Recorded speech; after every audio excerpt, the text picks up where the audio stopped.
Golden Radio Hour.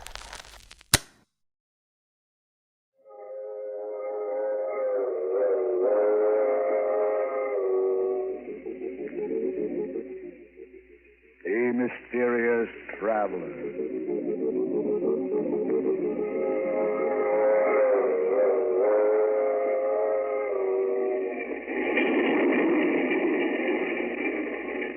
This is the Mysterious Traveler, inviting you to join me on another journey into the realm of the strange and the terrifying. I hope you will enjoy the trip, and it will thrill you a little and chill you a little. So settle back, get a good grip on your nerves, and be comfortable, if you can. Where are we going?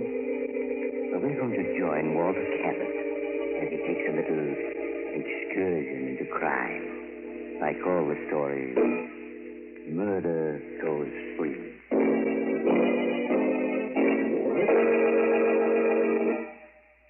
Late one foggy evening several years ago, as I was walking along one of the main streets of a large city, I was stopped by an elderly man who seemed unusually agitated. Pardon me, sir. May I speak with you for a moment? Of course. Here, perhaps this will help. Oh, please. It isn't money I want. I just want someone to listen to me. No one is interested in seeing justice done. No one. Well, I should be glad to hear what you have to say. You will listen to my story? Yes. I want to confess something that's on my conscience. I've confessed 100 times, no, 1,000 times. Yet no one will believe me. You must help me make them believe. It all began that day in my office when Martin, my son, came in to see me. Hello, Dad. How are you? Oh, Martin, I'm glad you're here. I want to talk to you. Oh? Sounds as if I've done something you don't approve of, Dad. Did you read the gossip column in this morning's Daily Ledger? Oh, that. Why haven't you told me about this woman, Diana Winters? Well, I'm sorry, Dad. I just didn't think it was important. You've always told me about your other friends. Are you ashamed of Diana Winters? No, of course not. Why should I be? Martin, you know as well as I do that her reputation is, well, spectacular, to put it kindly. Well, stories about her all lies. I'm not taken in by gossip, Martin. I happen to know that this Winters woman is just plain no good. Dad, I won't have you talking about her like that. Martin, you don't love this woman, do you? Yes. Yes, I do. Martin, you must give her up. Dad, I'm old enough to make my own decision. Can't you see what she's doing to you? She's just a predatory gold-digging... Stop talking about her like that. All right, son. That's the way you feel about it. You'd better go. All right. Goodbye, Dad. Oh, Martin. My son. Oh, perhaps that's... Come in. Oh, it's you, Norman. Hello, Walter. What's the matter with Martin? Just passed him in the reception room. He appeared to be quite upset. We've had a quarrel. Oh? It's the first one we've ever had. Was it about that bit of gossip in this morning's Daily Ledger? Yes. Imagine Martin's name linked with that of a... Martin will be all right. He'll get over it. No, he won't. I can't stand by and watch him ruin his life. I've got to do something. I wouldn't if I were you, Walter. You've got to let Martin make his own decisions. He's no child. Oh, you're a fool, Norman. You expect me to watch the only person who means anything to me get hurt? No, I suppose you won't. What are you going to do? I'm going to have a talk with that woman, Diana Winters.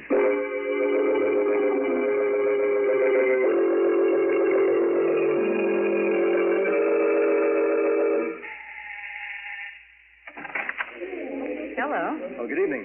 Are you Miss Winters? Yes. Won't you come in? Thank you. My name is Walter Cabot. Oh. Walter Cabot. I see. And I have a word in private with you. Really, I have guessed, It Mr. Cabot. will only take a few minutes. Well, all right. Come this way. Thank you. No, no bother us in here. I hardly know how to begin, Miss Winters. And let's be frank, Mr. Cabot, and save ourselves time. You've come here to ask me to give up your son, haven't you? Yes. Well, then you may as well know that you're wasting your time. I love Martin, and I won't give him up. I know better. Since we're being so frank, I'll get to the point. How much do you want to let Martin go? Are you insinuating that I now, just come, Miss Winters. There's no need to put on an act for me. How much? Really, Mr. Cabot, you know, you're far more interesting than your son. Shall we say, 100,000? 100,000? Yes, 100,000. If you love your son, surely he's worth it. I haven't anything like that amount of money. Oh, I'm sorry. Do you believe for a moment that Martin has any money? Oh, no. But he will inherit $250,000 from his mother's estate in a few months. Oh, so you know about that? Hmm. Yes, of course. What other reason would you have for leading Martin on? None that I can think of. What if I were to tell Martin of our conversation? He wouldn't believe you. You can't do this to him. I'm afraid I must be getting back to my guest, Mr. Cabot. Now, wait, please. Please listen to me. Martin is everything I have. If I had the money, I'd gladly give it to you. But I haven't it. Oh, so sorry. Women like you don't deserve to live. Will you please leave at once? If you don't give Martin up, I'll kill you. Oh, get out, do you hear? I'll have my friends throw you out. I'm warning you. Stay away from Martin, or I'll kill you.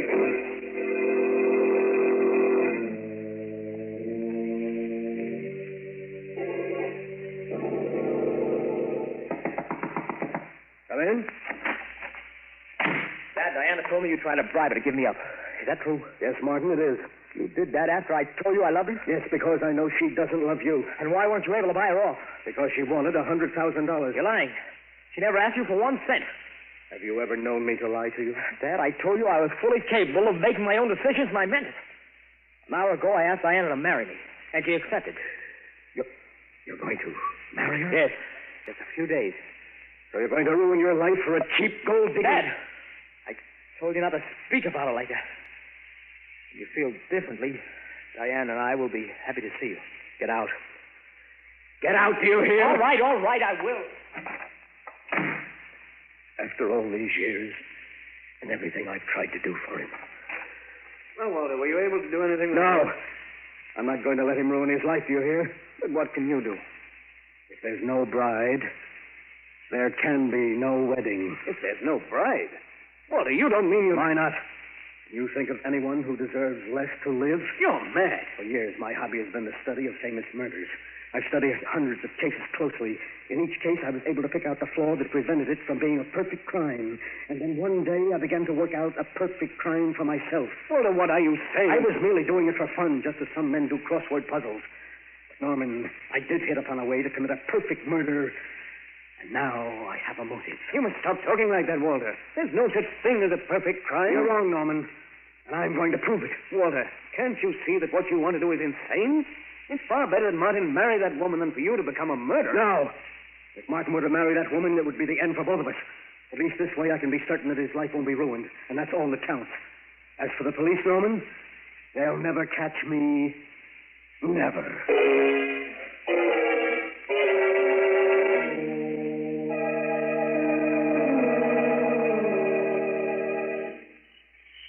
Pardon me, sir.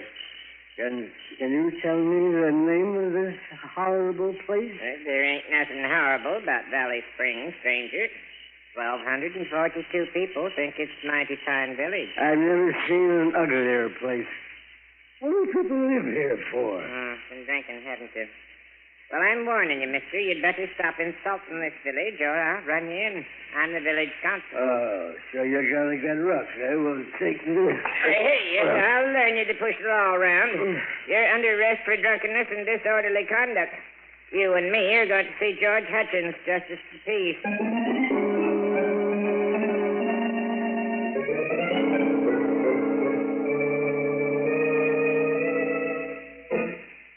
And after insulting our village half a dozen times, Your Honor, he attempted to attack me. And that's when I arrested him. Did right, Pete. What you got to say to the charges, mister... What's your name? I'm not gonna tell it. He sure had a jug full, Your Honor. Charge is drunkenness, disorderly conduct. How'd you plead, stranger? Gilly, Your Honor, Gilly. Yeah. Well, stranger, seeing you admit your guilt, I'll only fine you $20. Well, if I don't want to pay? Well, I'm afraid in that case you just spend the night in cash. I won't be intimidated. I'm not gonna pay my fine, and you can't make me. Oh, dear. Pete, looks like you'll have to lock 'em up tonight. Take 'em away.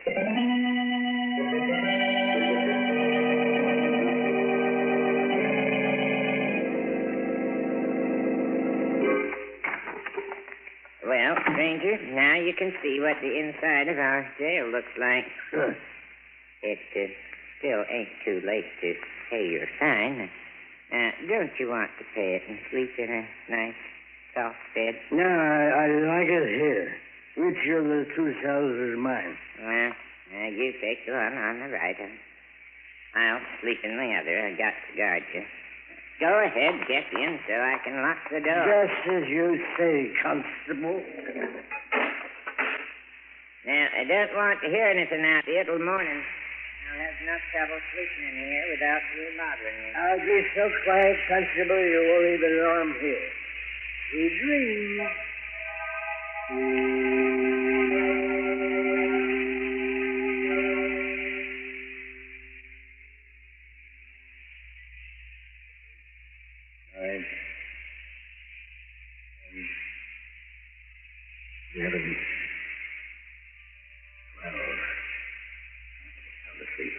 So far, everything is working out perfectly. Where did I hide that skeleton key? Oh, yes, here it is. Mustn't wake up the constable or it'll spoil everything. Easy now, easy. There, it's unlocked. I knew this old place would be perfect for my plan. Now, if only the door doesn't creak as I open it. Softly, softly. Oh, he's waking up. No. He's going back to sleep. There, I'm out. Now to get to the car and drive to the city for the most important part of the plan.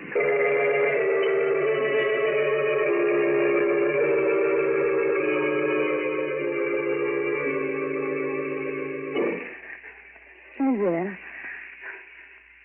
Who's there? Perhaps if I turn on the lights, Miss Winters. You. Yes, Martin's father. What do you mean by breaking into my apartment? What do you want? What do I want? You remember what I said to you the other night? Oh, what you said? Oh, no, I'll refresh your memory. I said I'd kill you if you didn't give Martin up. You wouldn't dare. Oh, but I would. Oh, my friends heard you threaten me. You get the chair. I don't think I will, Miss Winters. Why are you looking at me like that? You're just trying to frighten me, aren't you? I tried to reason with you, but you wouldn't listen. You should have. No, you can't kill me. Stay away from me. Stay away from me, you hear? It's no use trying the door. I locked it when I came in, and I have the key. Please. Please listen to me. I'll do anything you want. I'll give Martin up. I'll go away. You had your chance. You didn't take it. No. Don't keep away. Don't touch me. I'm free!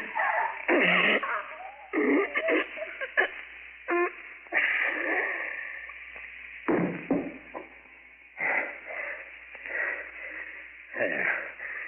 I'll just turn her wristwatch back to 12 and stop it.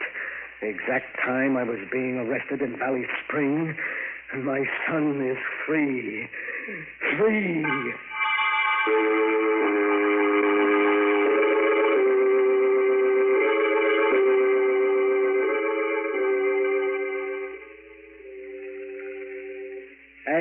Hey, Constable.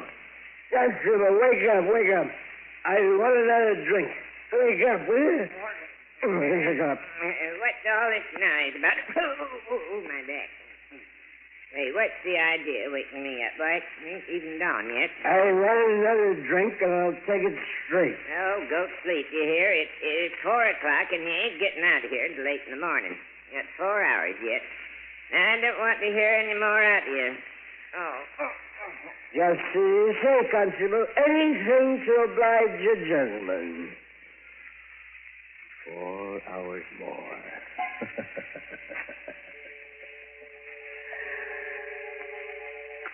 Good. Now I've established the fact that the constable spoke to me at 4 o'clock in the morning in my cell, and that I was very drunk. Oh, the perfect crime. Everything's worked out exactly as I planned. The police will never be able to prove a thing. In a few months, the murder will just be a thing of the past. And Martin and I will once more be as close as ever.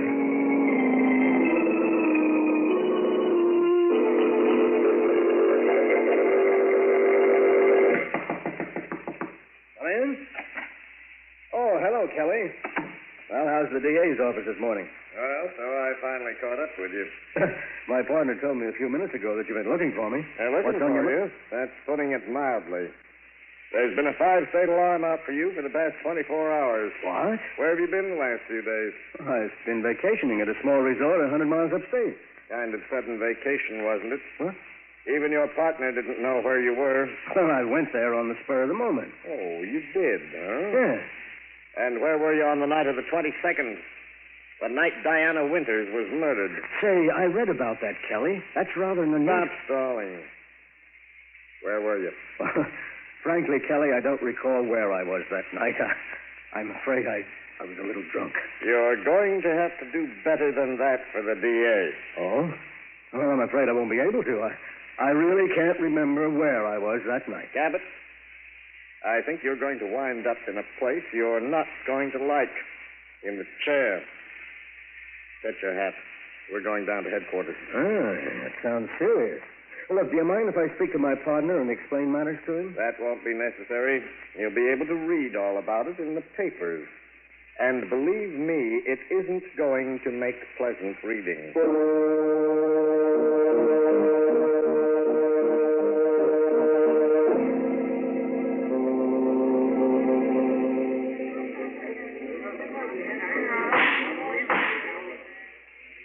A dozen witnesses have testified that the defendant, Walter Cabot, threatened to kill Diana Winters. And how has the defense replied to the charges of the state? It hasn't. Can we accept the flimsy story of the defendant? That he was drunk the night of the murder and hasn't any recollection of his actions? Perhaps Walter Cabot doesn't know where he was that night, but I do. He was in the apartment of Diana Winters, where he cold-bloodedly strangled her as he vowed to do before a dozen witnesses. There is only one verdict you can render. Guilty of murder in the first degree. The state rests, Your Honor. Since you've insisted on defending yourself, are you ready for the defense's summation, Mr. Cabot? Your Honor, I've often observed the strange twists of fate by which a man is saved or condemned. My inability to recall any of my actions on the night of the 22nd left me without a defense. Yesterday, frankly, I regarded my case as being hopeless. Today, however, through a twist of fate, I have received a new lease on life. I'm now prepared to prove my whereabouts on the night in question. I should like to call upon a witness for the defense. You have the court's permission. Thank you, Your Honor. I wish to call Peter Wilk to the stand. Peter Wilk to the stand. Here I am. Raise your right hand, please.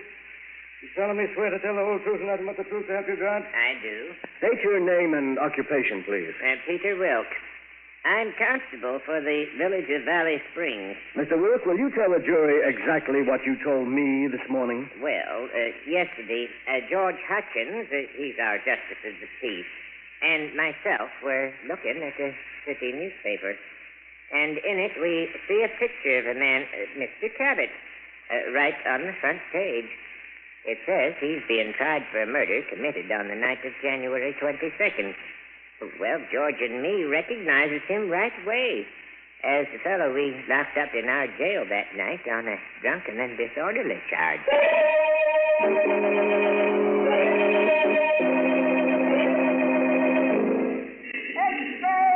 Extra, get to reading in papers. Walter Cabot acquitted. Read all about it. Read all about it.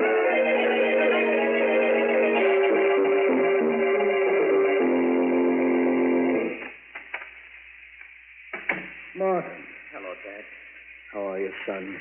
Oh, it's good to see you again after all these months. Oh, Dad, can you ever forgive me for having run away when you needed me? Forgive you? There's nothing to forgive, son. Dad, I know now how right you were about Diana. Oh, you don't know how happy it makes me to hear you say that, son. I've been through a great deal lately, but it doesn't matter now that I have you back. Oh, Dad, I'm glad to be back. I promise you I'll never let you down again. Oh,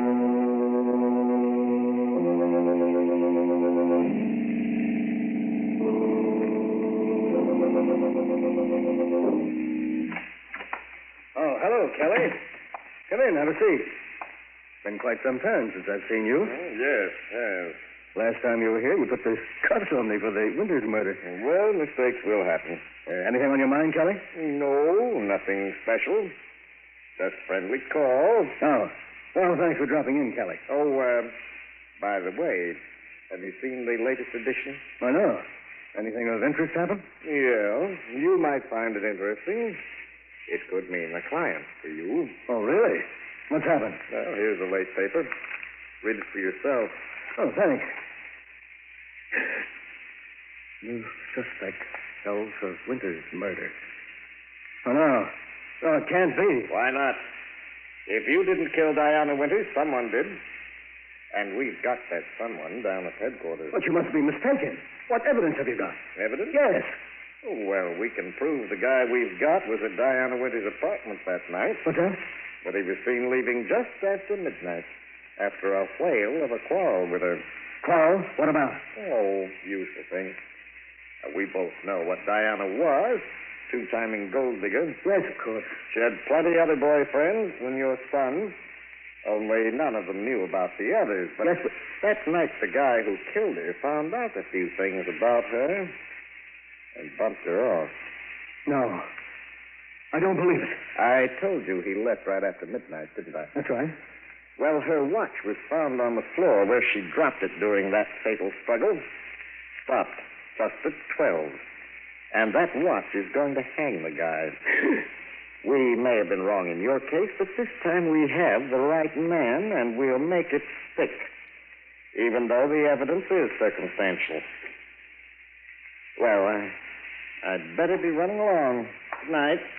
Good night, Keep the paper. You might want to read the whole story. New suspect held for Winters' murder. District Attorney uncovers apparently conclusive evidence of guilt. That can't be. I had it planned perfectly so that no one could be held for it. There's no such thing as a perfect crime, Walter. Huh? The murderer always overlooks something. No such thing as the perfect crime. Murderer always overlooks something. Norman said that. But I knew better. And now an innocent man has been arrested for my crime. Whoever he is, he's innocent. I must save him. Yes. I can't let him die.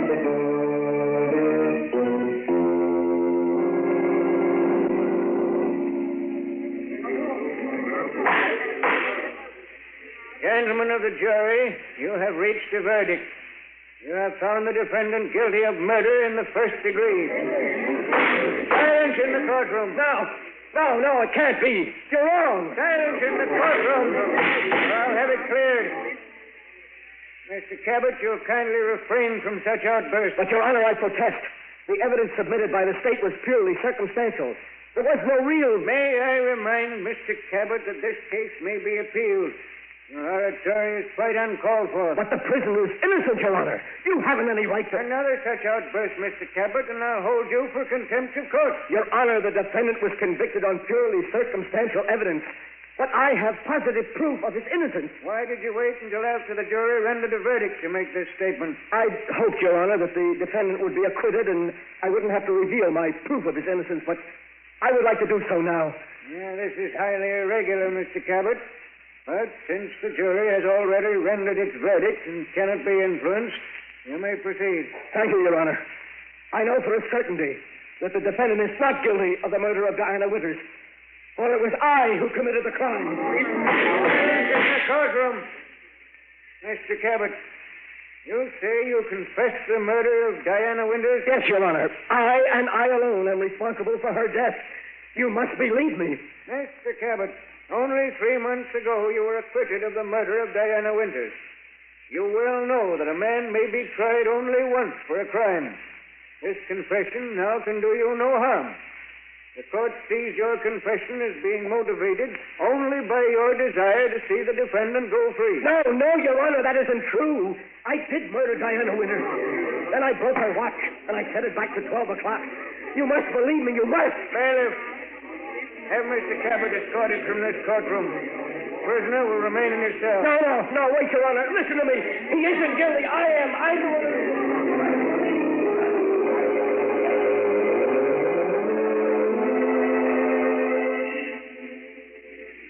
That day in court, I've confessed 1,000 times, and yet no one will believe me. No one.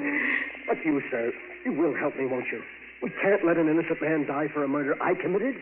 No, of course not, but I hardly see how Every minute that passes brings him closer to the end. We must save him. We must. If you only help Hello, Cabot. Oh, Kelly.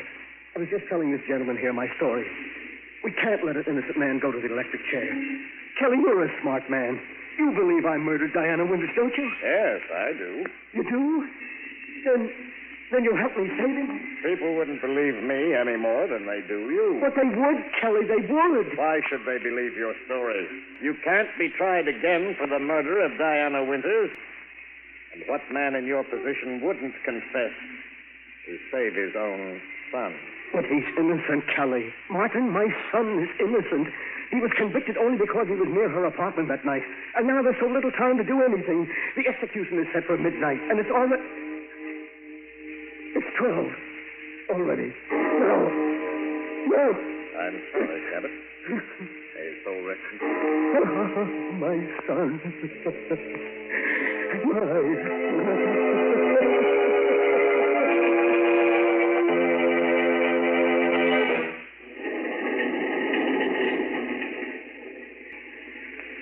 This is the mysterious traveler again.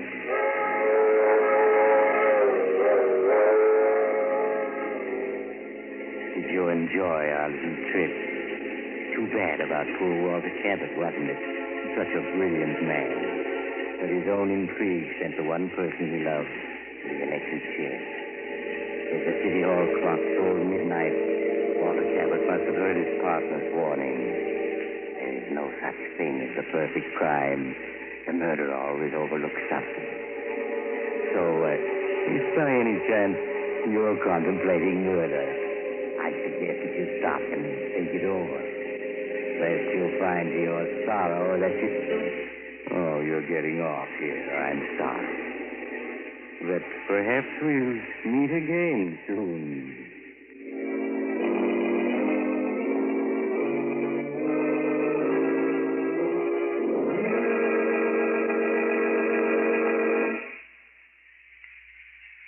You have just heard Chapter 67, the final chapter of this series of The Mysterious Traveler, Tales of the Strange and Terrifying.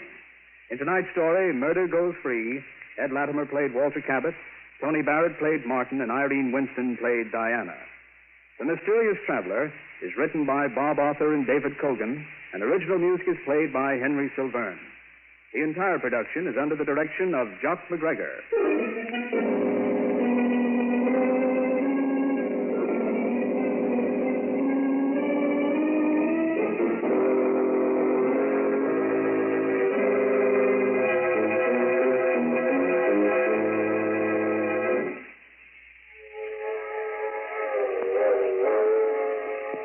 The Mysterious Traveler is presented from our New York studios. This concludes the present series of The Mysterious Traveler. Next Saturday evening at 9:30 Eastern Wartime over most of these stations, Mutual will present a new program, radio's first nationwide audience participation mystery series. It's called Calling All Detectives. We invite you to be with us for Calling All Detectives next Saturday night at 9:30 Eastern Wartime. This is the Mutual Broadcasting System.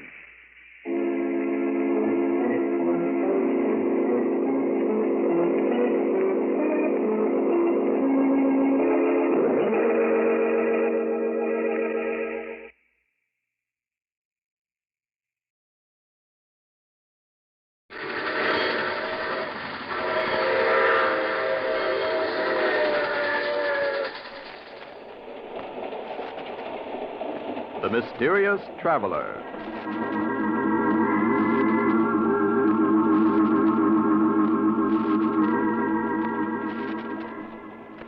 This is the Mysterious Traveler, inviting you to join me on another journey into the realm of the strange and the terrifying.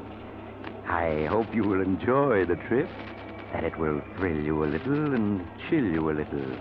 So settle back and get a good grip on your nerves. If you can.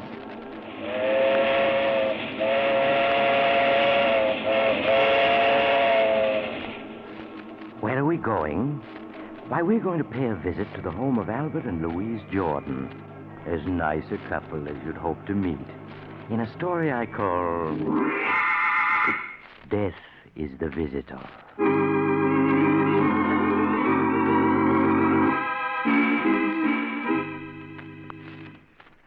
My story begins in the Jordan home late on a hot summer night.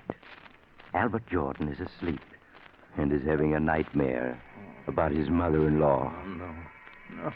You can't pull the wool over my eyes, Albert Jordan. I'm on to your ways.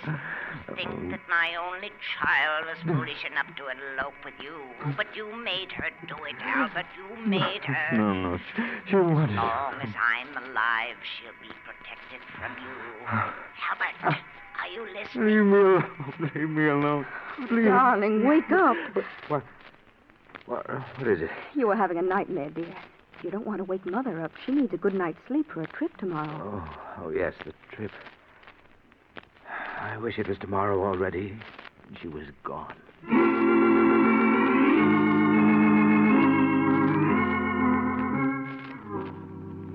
Are you sure you have everything, Mother? Yes, Louise. Everything I need for my trip home is in this handbag. Oh, now don't forget to ship my trunk. I've already notified the expressman, Mother. He'll be here to pick it up this morning. Thank you, dear. Well, it's almost 9 o'clock, Mother. You'll miss your train. I've never missed a train in my life. You needn't be so anxious to get rid of me, Albert. Not really, Mother. I didn't mean... Oh, Louise, darling, I do hate leaving you alone like this. But, Mother, I'm not alone. I have Albert. Well, I don't mind saying it right to his face. I don't trust him, Louise, and I never will. I'm rarely wrong about people, you know that. Now, see here, Mother. I've had about enough. Louise and I get along perfectly well when you're not here. See, Louise, what a temper he has. Do you want me to stay, darling? Really, Mother, I'm very happy with Albert. Oh, well, very well, then I'll go. But you'd better be good to her, Albert. Yes, Mother. I will. Well, goodbye. And don't forget, Louise, Mother'll be back if you need her. Yes, Mother. Bye. Louise, if your mother pays us just one more visit, I'll leave this house for good. Albert, what are you saying? In the past year, she spent 8 months with us. She has her clothes here, a key to the house. Why, she's even listed in the phone book under our number. I tell you, I won't be responsible for what happens if she doesn't stay away. I'll write to her, Albert, and try to explain. Really, I will. Make her understand that we have our own lives to lead. You know, now that she's gone, I feel like a new man. I can breathe in my own house. Oh, Albert, you won't forget to put the tags on Mother's trunk, will you? The expressman will be here for it soon. No, dear. Shipping your mother's trunk to her will be one thing I certainly won't forget.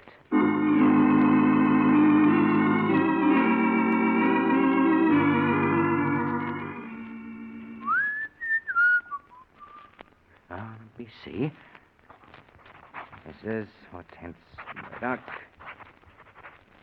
125 River Road, Ferndale, Pennsylvania. That won't be necessary, Albert. My trunk can remain here. Mother, but you went to catch your train. I know I did, but I changed my mind about going.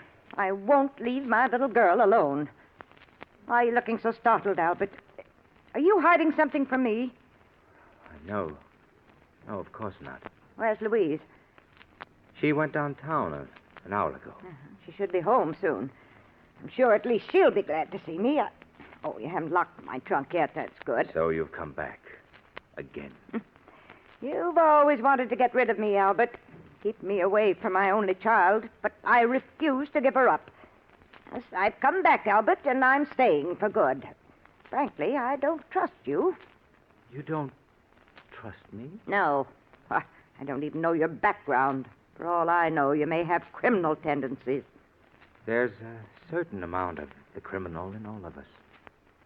Most people can control their worst instincts, and some can't. Exactly.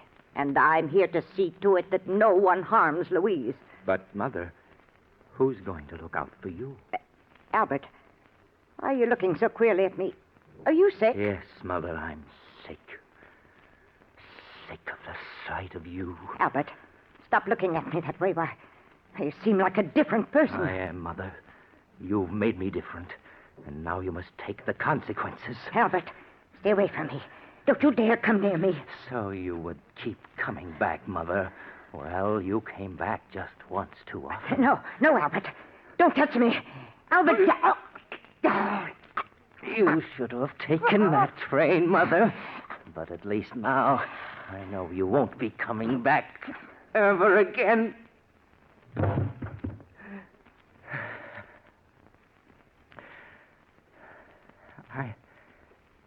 I didn't want to kill you, but you made me. Oh, but now I've got to get rid of you or they'll catch me. The trunk. Yes, it's large enough. Even in death, you're a problem, Mother. But you won't be for long. There. Now I'll have to get rid of the trunk. Somehow. I'll think of a way. Albert, are you home? Louise, the trunk. I've got to close it. Is that you, Albert? Yes, dear. Yes. Oh, I see. You're locking the trunk. Yes, I was just getting it ready for the expressman. He should be here by now. Albert, is anything wrong? Anything wrong? What do you mean, Louise? I don't know. Your face is so flushed. Oh, it's just a little warm in here, that's all. Oh, we forgot to pack Mother's robe. Look. Oh, you'll have to open the trunk again, Albert. No, I mean, the trunk's full already. You wouldn't be able to get anything else into it. Why, nonsense. When Mother and I packed it, it was only half full. Oh, please open it. But it's locked, and we haven't got the keys. Oh, yes, that's right. Mother has them. Well, we'll just have to mail the robe to her. Oh, I'll answer the door. It must be the expressman. Make sure the tags are on it, dear. The tags. Oh, we can't go to her home. Oh, if I only had time to think. Wait, yes, that's the only thing to do. Oh, come this way, please. You'll find the trunk in this room. Here it is. Are you finished, Albert? Yes, it's all ready to go. Okay. Well, I'll make a racket of it. Now, let me see. It's being shipped to... Perhaps you'd better load it on the truck first. It's easier this way, mister. You're shipping it to Mr. William Smith, 345 Wood Street, Las Vegas. Well, that isn't the right address. Then, what is it on this shipping tag, lady? Oh, well, that must be one of my customers. I must have been thinking of someone else when I wrote it out. Yeah, but what's the right address? Oh, it's Mrs. Hortense Murdoch, 125 River Road, Ferrydale, Pennsylvania. That's right, isn't it, dear? Yes. Okay, I know your name and address. I'll put the right tags on later. That's mighty heavy. Oh, please be careful with it. Don't worry, lady. I'll get there safe and sound.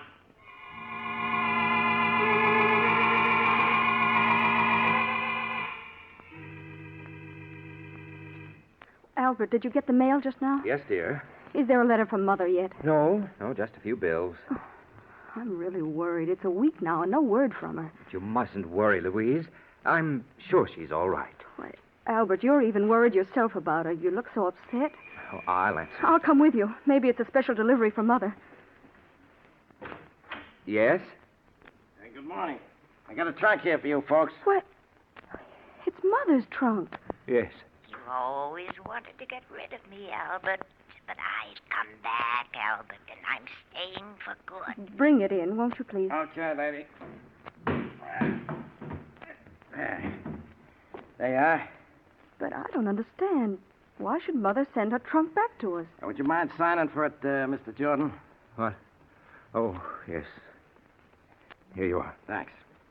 Bye. Albert, I can't understand why Mother shipped her trunk back to us and without even writing a word about it. Can you figure it out? What? Oh, no, I can't. Well, I'm going to put an end to this guessing. Louise, what are you going to do? I'm calling Mother. Hello, operator. I want to put through a call to Ferrydale, Pennsylvania. The number is 223. Why bother, Louise? I'm sure there's a letter on the way. Oh, I've waited long enough for one. I'm sure there's something wrong. Oh, hello? Oh, hello, Sarah. This is Louise calling. Is my mother there? What? Are you sure? Oh, and that's why you shipped the trunk back. No, thank you, Sarah. Albert, Sarah says that Mother never arrived home. She sent a postcard saying not to expect her just yet. Was Sarah the one who shipped the trunk back? Yes. She thought that Mother had decided to stay with us longer and would need her clothes. What? Albert, where can she be? Oh, now, Louise, I'm sure she's all right. All right, she's been missing a week. How could she be? Well, perhaps she's staying with friends. Oh, you know Mother hasn't any friends. We've got to do something. Albert, I'm going to call the police.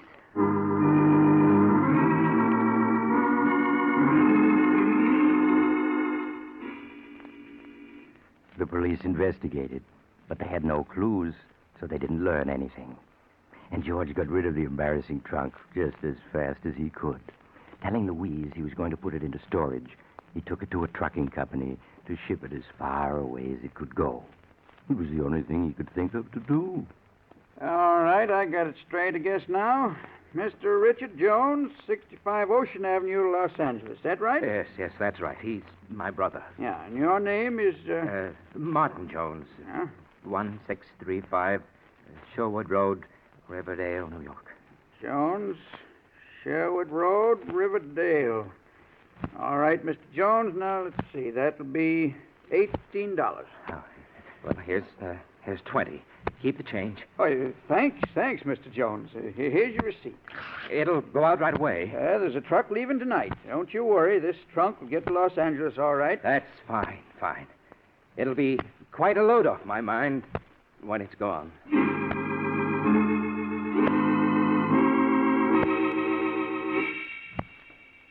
A week passed, 2 weeks, 3, and poor Albert was breathing more easily again.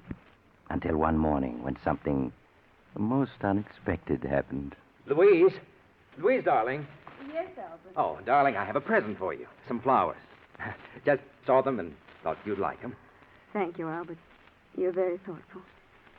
Louise, your mother's been missing more than a month now. You can't go on like this. You'll have a breakdown. Oh, Albert, where can she be? Why can't the police find her? Well, darling, if she hasn't been found in 5 weeks... Oh, excuse me, dear. I'll answer it. Maybe it's news of Mother, Albert. Good evening. I got a trunk here. I think belongs to you. A trunk? Yeah, that's right. You've always wanted to get rid of me, Albert. But I've come back, Albert. I've come back. Do you recognize it? It's yours, isn't it? Oh, no. Huh? Well, ain't you the fella that shipped this trunk about a month ago? Didn't you give me a $2 tip? I'm afraid you have me confused with someone else.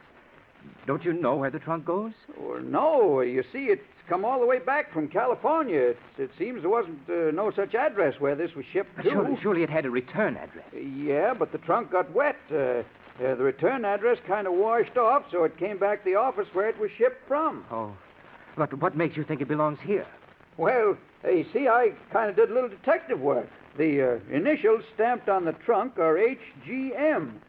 Well, I looked it up in the phone book, and the only person in town with those initials lives here. Well, I'm sorry, but it certainly isn't my trunk. Oh, well, I'm sorry to trouble you. I'd have sworn you was the guy that gave me that $2 tip.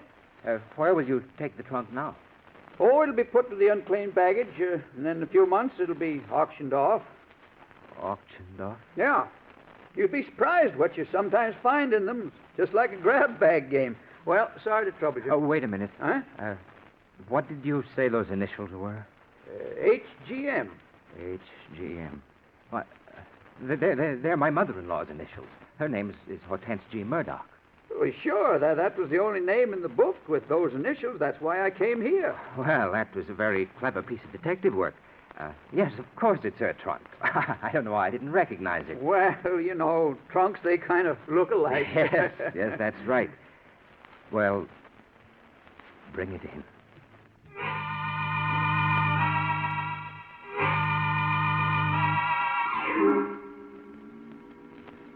Trunks are funny things, aren't they? You have something valuable in one, and just as likely as not, it'll get lost. But put something you don't want in it, like a mother-in-law, and it'll come back every time. You can hardly blame Albert for being upset, especially since Louise wanted to open the trunk to look for possible clues. But Albert managed to get Louise out of the house, then put the trunk onto the trunk rack of his car and started out. Several hours later, he was at the receiving platform of an all-night storage warehouse in New York. Yes, mister? Can I help you? Pardon me, but you store trunks here, don't you? Yeah, sure. We store anything in here.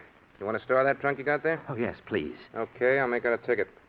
Now, what's your name? Williams, John Williams. The address? 313 Maple Street. Yeah, but what city, mister? What city? Baltimore, Maryland. Baltimore. Okay. Charge is $3 a month. How long you want to pay for? Quite a while. I'll be leaving the country and... Well, what is it? Anything wrong, mister? Oh, dear. I only seem to have $6 with me. Well, that'll pay for 2 months. Then we'll send you a bill. No, that won't be necessary. I'll send you a money order in a few days. I may be out of the country for several years. Okay. Leave the trunk there. I'll take care of it. And here's your receipt. Just put the number of it in your letter when you send the money. I will. I won't forget. Good night. Good night. Hey, Mr. Williams. Mr. He's gone. There's a receipt on the platform where he dropped it. The nervous type. Oh, well, I suppose they can forward it to him from Baltimore.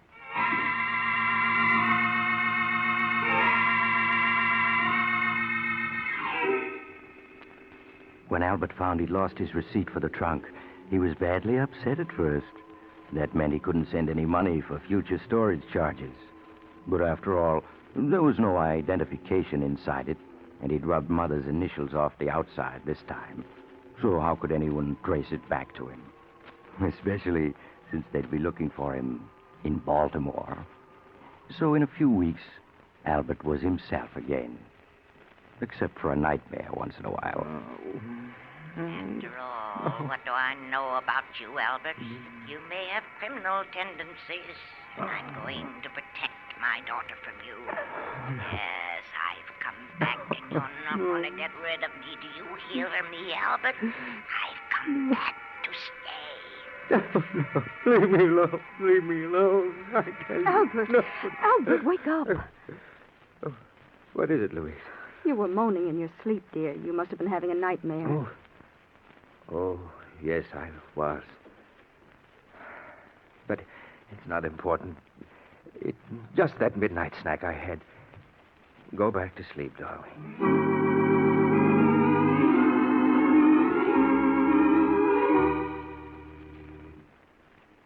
But as the months passed, so did the nightmares. And finally, Albert was his old cheerful self again. Good evening, dear. How are you? I'm all right, Albert. Fine. Say, I bumped into George Horton and his wife while on the way home, and they asked us to come to the charity bazaar tonight. That was very nice of them, Albert. Well, why don't we go? There'll be an auction, a raffle, supper, dancing. It'll do you good. I know, but somehow I don't feel like meeting people. But you can't go on this way, Louise, cutting yourself off from the world. I've been unfair to you, haven't I, Albert? Keeping you home night after night all these months. Oh, why, darling, you know I've been perfectly happy. It's been so nice. Just the two of us. You've been perfectly wonderful, Albert, and I'm afraid I've been acting very selfishly. All right, I'll go to that charity affair tonight.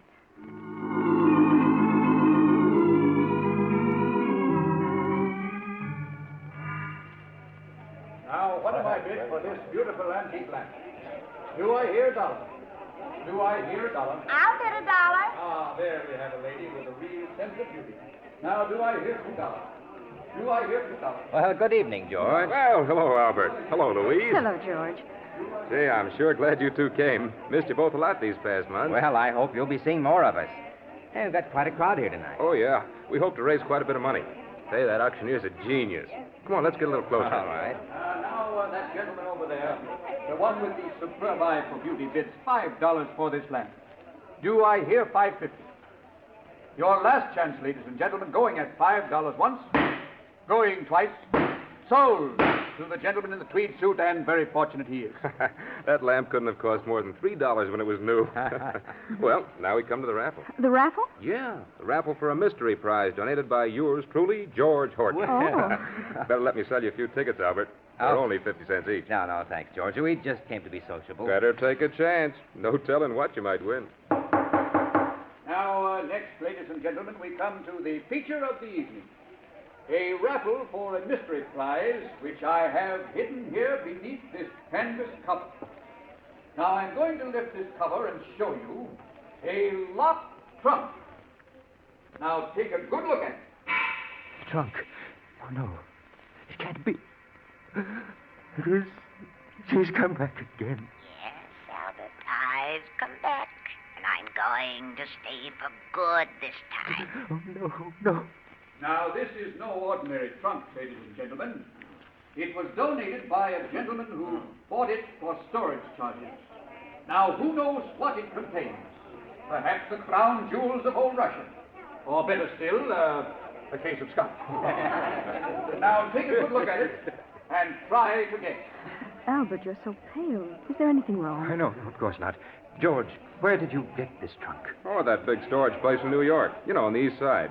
Somebody did keep up the storage charges on it, and all the notifications they mailed came back, Yes, so... yes, I see. Now that you've seen all the prizes and particularly seeing this prize, ladies and gentlemen, I know you're going to want to buy not one, not two, but half a dozen chances each. What can be in it? Guessing is half the fun. Well, now we're all going to adjourn for supper, and immediately after supper, the big drawing will be held. So buy your chances now and win yourself a trunk full of surprise and pleasure. Well, Albert, changed your mind about buying a chance or two? Yes, George. Yes, I have. Now take all you've got.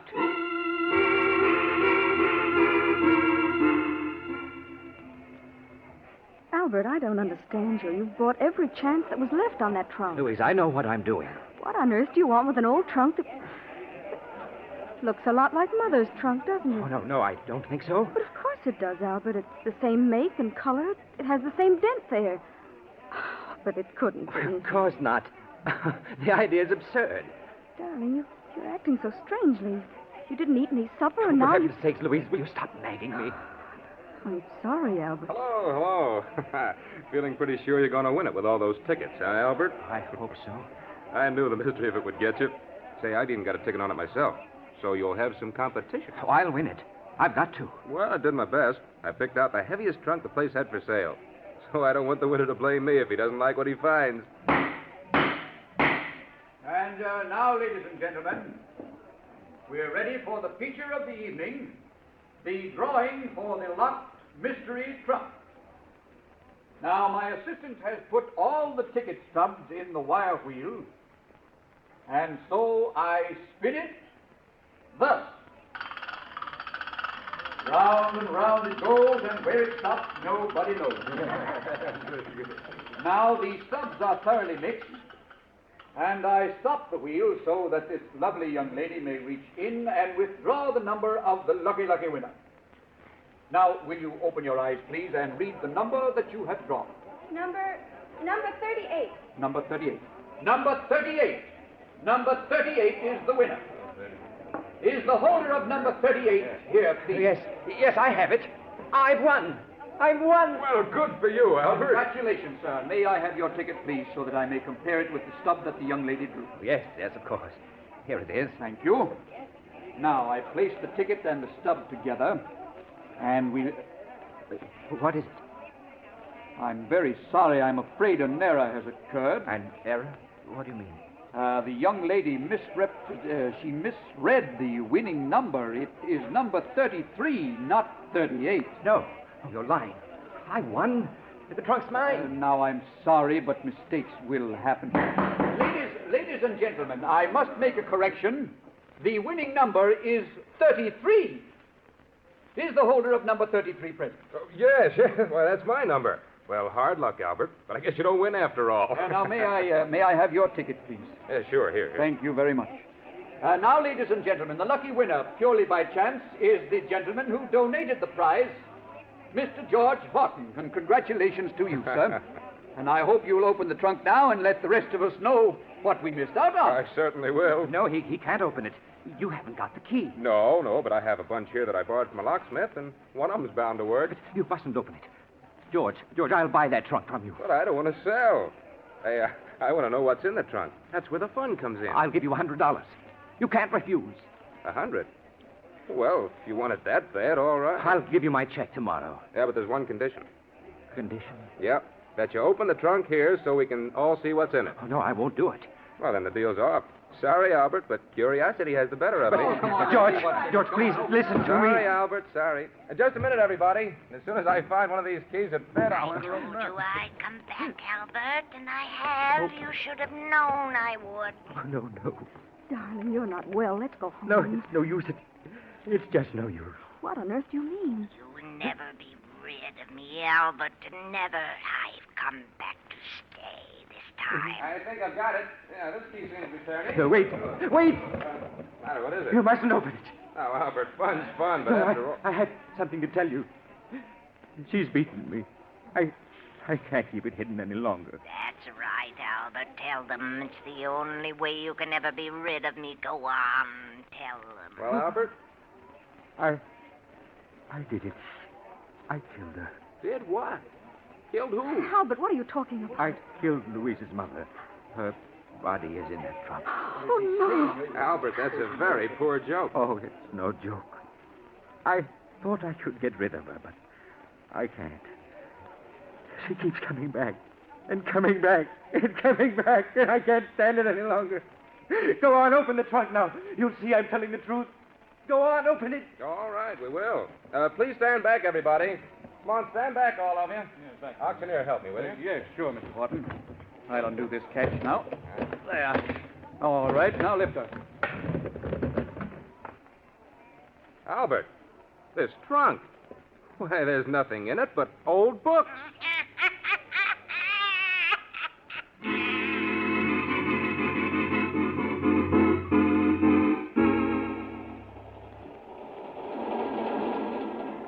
This is the mysterious traveler again. Poor Albert. He let himself be fooled by the wrong trunk. Maybe it was his guilty conscience. What happened to him? Why, he's getting the best of attention these days in a small but comfortable room with bars over the windows. The only trouble is the bars won't keep his mother-in-law out. She comes in every night to talk to him. So if you're ever tempted to... Oh, you're getting off here. I'm sorry. But I'm sure we'll meet again. I take this same train every week at this time.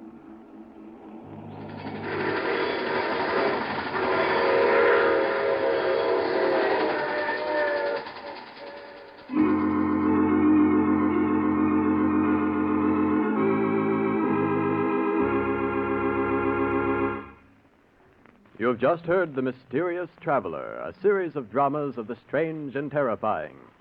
Listen next week over most of these mutual stations to a tale titled Murder is no accident. Another Tale of the Mysterious Traveler.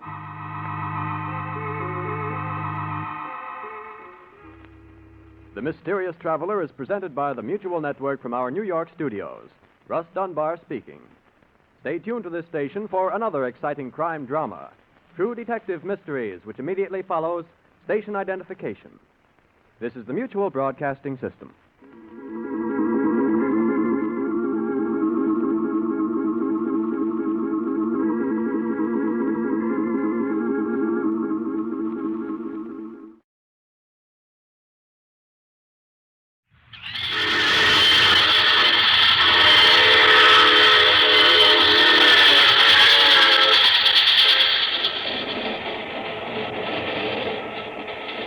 The Mysterious Traveler.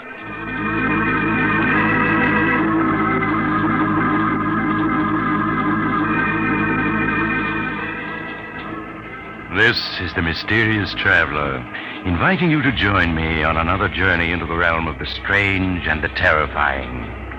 I hope you will enjoy the trip, that it will thrill you a little and chill you a little. So settle back and get a good grip on your nerves. If you can.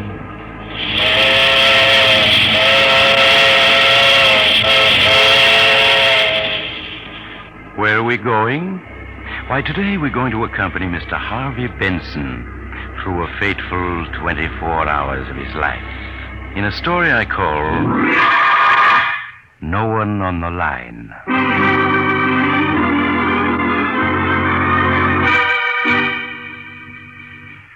Our visit with Harvey Benson begins on a Wednesday evening in summer. Harvey, a self-made businessman, is smoking a cigar and reading the paper, while his wife, Linda, reads a book. It's really quite a picture of peaceful domesticity. Well, that's that. Nothing much in the paper tonight, dear. Too bad your poker game tonight fell through, darling. I know how you look forward to Wednesday evening. Oh, well, it doesn't matter. Good book you're reading? Oh, yes. Yes, it's very exciting. It's a new murder mystery everybody's talking about. I would have guessed it was rather dull from the way you've been looking at the same page for 10 minutes now. Oh, was I? I must have been wool gathering. Well, I guess I'll go... Oh, the phone. I'll get it, Linda. No, sit still, Harvey. You're tired. I'll answer. No, I insist, my dear. Hello. Hello. Hello. That's funny. No one on the line. Well, how strange. Maybe the phone's out of order. No, I heard the click as someone hung up when I answered. Oh, but it's not worth wondering about. It's getting late. What do you say we turn in?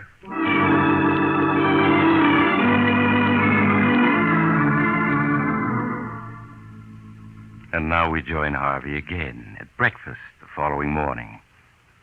It's getting late, but Harvey lingers over his coffee as if he had the whole day ahead of him. Good coffee, this. Pour me some more, will you, darling? Of course, Harvey. But, shouldn't you be leaving for your office, dear? Oh, there's plenty of time. But it's almost 9:30. You seem very anxious to get me to the office, Linda. You're not trying to get rid of me by any chance. Oh, well, of course not. But you said you had an important appointment this morning, and I yes, just but thought... the fellow will wait. Mighty good coffee, this. Harvey, Hmm? is there anything wrong? Anything wrong? Yes. You seemed a little odd the last day or two, and this morning. And what's the matter with me this morning? Oh, I don't know that anything is, but you do seem a little strange. Strange? In what way, Linda, my dear? Oh, I'm sorry if I've said anything to annoy you, but... Oh, I'll answer it. Still, Linda, I'll answer it. But, Harvey, it's probably... I said I'll answer it. Maybe a call I've been expecting. All right, Harvey. Hello? Hello? Hello? Strange, there's no one on the line. Same thing that happened last night. Well, how peculiar. Oh, but that phone must be out of order. Yes, I suppose so. And yet I could swear I heard someone hang up when I answered. Oh, you must have been mistaken, darling. I suppose so. You better give the company a ring, Linda. Yes, I will, Harvey, right away. Good. And now I do have to be going. See you tonight, darling.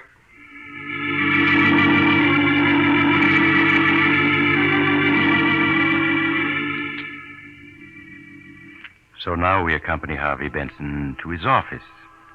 Because we're spending one complete day with him, remember?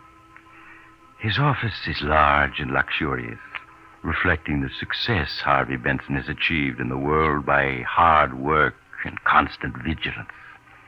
Once arrived there, Harvey plunges into his work until shortly before noon, the sound of the interoffice phone arouses him.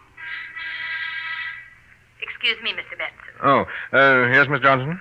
Mr. Mungo is here to see you. Shall I send him in? No, ask him to wait. I'd like to see you for a moment first, Miss Johnson. Certainly, Mr. Benson. I'll be right in. Yes, Mr. Benson? Sit down, please, Miss Johnson. Yes, sir. I've brought my book. You won't need it. I just want to chat with you for a moment. I don't understand, Mr. Benson. I just want to talk to you, that's all. I don't believe you and I have ever talked before as person to person, have we? No, sir, we haven't. And you've been with me 7 years, isn't it? 7 years next month. 7 years, and we've never talked as equals. But then, I've never needed advice before. You've noticed that I never ask advice, I suppose. Well, yes, I have, Mr. Benson. Make your own decision and act upon it, is my motto. And yet, now I'm going to ask your advice as a woman, not as a secretary. Well, I'll try to be helpful if I can. Good. Now then, picture for yourself a woman who has always been very practical and, well, let's say rather cold. Suddenly, this woman becomes dreamy and absent-minded. She stands for minutes at the window, looking at nothing. You speak to her. She doesn't hear you. What would you deduce from that? Why, I'd say she was in love. Excellent. Now, suppose this woman is married. Suppose on several occasions when her husband is in the room... You're following me, aren't you? Oh, yes, sir. Suppose on these occasions the phone rings and this married woman answers. And each time she tells the party calling he has a wrong number. What then? Why, I suppose that could happen. But now, Miss Johnson, suppose on several occasions the husband answers and the party at the other end hangs up without speaking. Why, it sounds like someone trying to call the wife without her husband's knowing about it. Exactly. I felt sure I couldn't be wrong. But it's helpful to have your opinion and back me up. Thank you very much, Miss Johnson. Why not at all, Mr. Benson. And now, please send in Mr. Mungo. Yes, sir, right away. Mr. Benson will see you now. Okay, sister. Good morning, Mr. Benson. Come in, Mungo, and close the door. Sure, Mr. Benson. Sit down. Yeah, sure. You have the information for me? Everything's right here in my report. Good, let's have it. I checked thoroughly on the 4 names you suggested. And which one was she meeting? I only witnessed one meeting, Mr. Benson. The other time, she gave me the slip. Then you don't know your business. Well, what she did was go to Duke and Baker's department store, take a dress into one of the fitting rooms, and then leave by another door. I couldn't very well follow her there. You should have managed it somehow. Never mind that. What did you learn? I'll give you the general report first before mentioning names. All right, do so, but don't dawdle about it. Yes, Mr. Benson.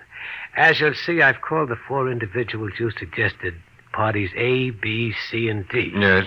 Now, party B, Mrs. Benson knew before her marriage, but I found no evidence they have ever communicated since. Yes, go on. Parties C and D she also knew before she became Mrs. Benson, and from time to time she's seen both of them since.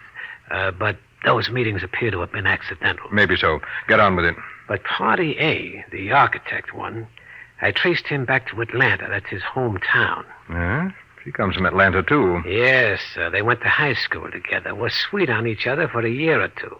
He used to keep her picture in his room. Oh, he did he? Yeah. And since he reached New York 3 months ago, he's phoned her 4 or 5 times, according to the switchboard operator at his apartment house. Yes, of course. I remember how excited she was when they met at the Jennings dance 2 months ago. And 3 days ago, get this, when Mrs. Benson was downtown shopping, she dropped into Rass for lunch, and she ran into him there. No doubt it was a planned meeting. It was very cleverly done. Then they sat for 2 hours talking, and, well, that meeting was no accident. No, of course it wasn't. Donald Arkwright. Yes, I was sure of it. Yes, sir. But if you want me to keep on following No. It's time for more decisive steps. I don't understand. You're not supposed to. But if you knew me better, you'd know that the moment my mind is made up, I act. I see, Mr. Benson. And I propose to act now. So send me your bill and forget the whole affair. Very good, Mr. Benson. I'll forget the whole affair. I'm very good at that. Good day, Mr. Benson. Goodbye.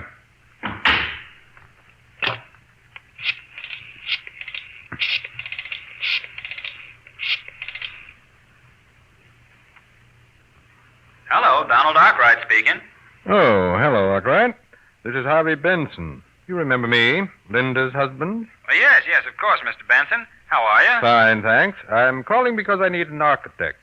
Oh, and you wanted me Yes, to... I'm going to put up a summer place out on Long Island, and I wanted you to draw the plan.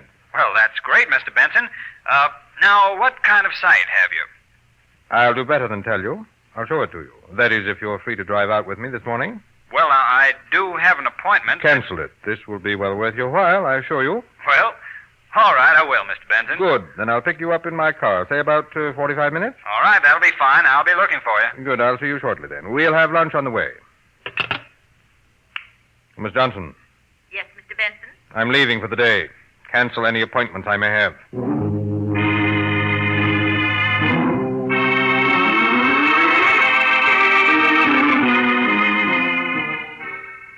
Now Harvey Benson leaves his office, and we follow him to the garage where he keeps his cars. Well, Joe, you have my car ready? I got it right here, Mr. Benson. But look, don't you want to take the new coupe? No, I said I wanted the sedan. Yeah, sure, but since that little accident Mrs. Benson had, the sedan ain't in too good a shape. It'll do for today. Yeah, but what I'm getting at is it ain't safe. I'm not worried. You put in plenty of gas? Yep. 5 gallons, Mr. Benson. But look now, don't take no chances with them brakes. They don't hold worth a cent. I'm aware of that. And that right-hand door, it sticks something terrible. What of it? What do you care? Oh, I just thought I'd Well, tell don't. you.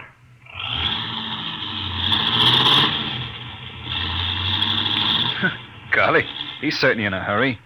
With them brakes the way they are, he'll kill somebody if he ain't careful.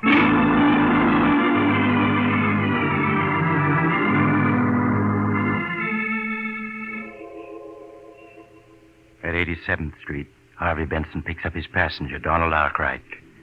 And several hours later, they are far out in a lonely section of Long Island. Just a quarter of a mile more, Arkwright. Up ahead on top of those cliffs. That's where my lots are. I surely appreciate your asking me to prepare the plans, Mr. Benson. Linda suggested you for the job. Said you were a first-rate architect. Well, that's swell of her. I wasn't even sure she'd remember me. Oh, she remembers you very well. I could see how happy she was to meet you at the Jennings party. Yeah, I was tickled that she recognized me. After all, it's 6 years since we last met. Well, why shouldn't she recognize you? After all, you were sweethearts, weren't you? Well, I suppose you could have called us that. We did have some good times together. Riding, hiking, and dancing. Well, it's plain she still thinks a lot of you. Now, there's the site. Right up ahead. Oh, yes. Smack on the edge of the cliff, huh? Well, you'll have a nice view all the way across the sound. 80 feet sheer to the water. Not another house in miles. Look, you can see all the way down to the rocks from the bend in the road here. Well, those waves sure are kicking up a fuss. A man wouldn't last long down there. No. No, not long. But you don't have to worry. I'll build you a house that'll never slide over the edge. I'm sure you'll never give me any cause to worry. Well, here we are. Have to pull the car a bit off the road, though, to park. Oh, pretty steep here. Yes. I'll have to put in a retaining wall. Terrace the ground, I guess. There. I got her off the road. We'll leave her here, where we'll have room to turn around when we're ready to start back. Sure hope you have good brakes. I'd hate to slide over onto those rocks down there. I'd hate to myself. Oh, want to get out and block the wheels for me? Oh, yes, of course. Yeah, door won't open. Seems to be stuck. That's right, that door does open hard. Never mind, I'll get out on this side and block them. Well, say, aren't you forgetting to set the brakes? Not necessary. But this slope is steep here. I know what I'm doing. But look, the car's moving already. It's starting to roll forward. Yes, it is, isn't it? And it'll keep on rolling. Mr. Benson? I can't stop your car. The brakes won't hold. Mr. Benson, it's gone over the cliff. It's gone over the cliff! Harvey stands there, watching the car roll toward the edge, while his passenger struggles frantically to get out. It only has 10 feet to go, 5 feet, and then on the very edge, the wheels twist against a rock, and the car stops. Harvey runs down the slope and reaches the spot just as Donald Arkwright manages at last to scramble out. Mr. Benson, you did that on purpose. Yes, Arkwright, I did. You tried to kill me. Exactly, I tried to kill you. But why? You must be crazy. No, Arkwright, only myself. If you knew me better, you'd know that no one tries to take anything away from me without suffering for it. What are you talking about? You know what I'm talking about. What's mine is mine. And everything that's mine, I keep. You are crazy. I can see it. Get away from me. Take your hands off of me. No, Arkwright, you haven't a chance. Let me go, I say. You'll do nothing. In this world, a man has to be strong and ruthless to stay on top. And I'm both. No, you're pushing me toward the edge. Let me go! You're going over, do you hear? You're going over! No!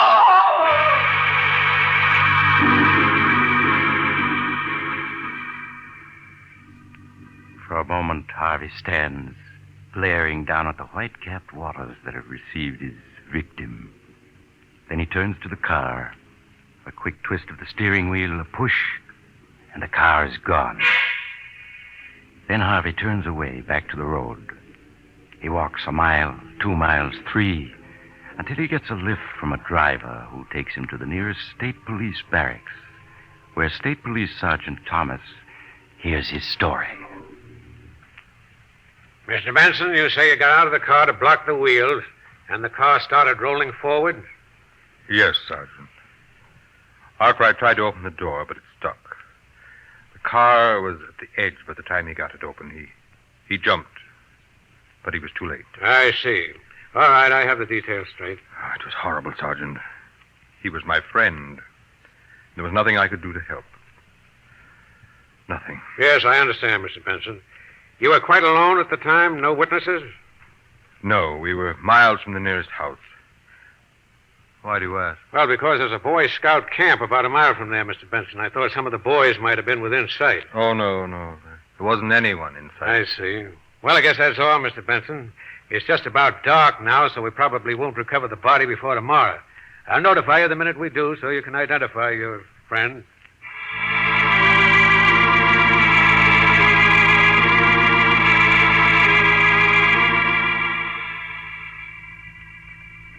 And so, late in the evening, Harvey returns home to find Linda waiting for him anxiously. Is that you, Harvey? Yes, my dear, it is. Well, I waited dinner as long as I could, and then I went ahead and ate. Shall I fix you something now? No, thank you. I've eaten. Let's sit down, Linda. I'd like to talk to you.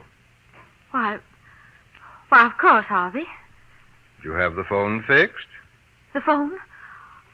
Oh, no, I called the company, but they said there was nothing wrong with it. I see. Well, they were quite right. I discovered that the trouble was from another source. I don't think I understand you, Harvey. Linda, my dear, do you consider me a fool? Well, of course not. Don't you suppose that I've known what was going on for some days now? Just what do you mean, Harvey? When a woman suddenly takes to mooning around the house, staring out the window, not answering when she's spoken to, the signs are unmistakable. Are you speaking about me, Harvey? And when that same woman gets several phone calls while her husband is in the room and each time tells the caller, "I'm afraid you have the wrong number. There's no one here by that name." It would be a very stupid husband indeed who failed to notice. Yes, I suppose it But would. the crowning touch was those calls when there was no one on the line.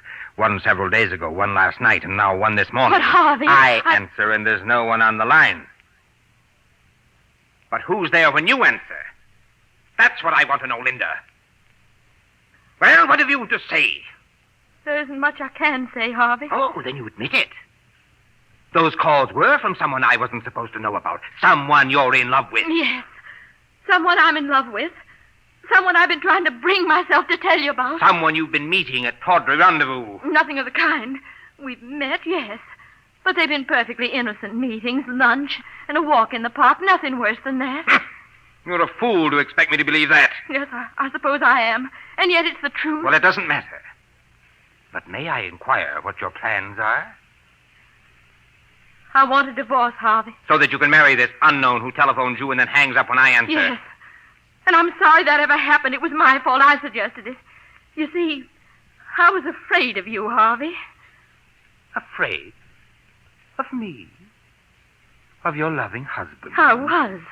But I'm not anymore. I only want to be free of you. Free to marry the man I really love. Very interesting, my dear, but slightly impractical. Do you really think I'd let anyone take you away from me? I'm afraid you have no choice. Well, you're wrong. It's you who have no choice. You're penniless, Linda. You have no family, no money, no training. You have only me. What are you trying to say? I'm just leading up to a story I have to tell you, Linda.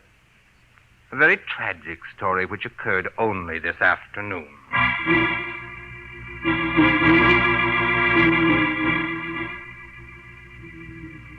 And so Harvey tells Linda the story of the afternoon's events.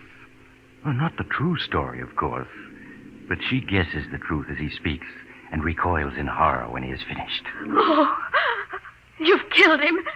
You deliberately murdered him. Nonsense. It was a tragic accident. The police have already exonerated You me. killed him?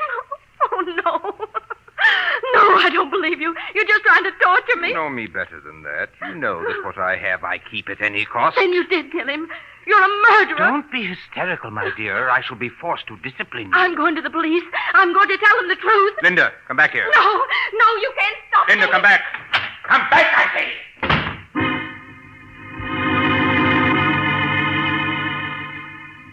Linda is gone before Harvey can get to the door.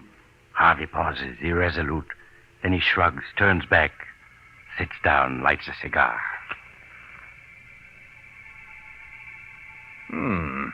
Good cigar. I must remember to order another box. And so, Linda, you've rushed off to the police. In your heart of hearts, you hope that I'm lying. Your first move will be to rush to a telephone. You'll put a nickel and dial with trembling fingers. You'll hear the phone at the other end ring. And with beating heart, you'll wait, hoping against hope that Donald Arkwright will answer.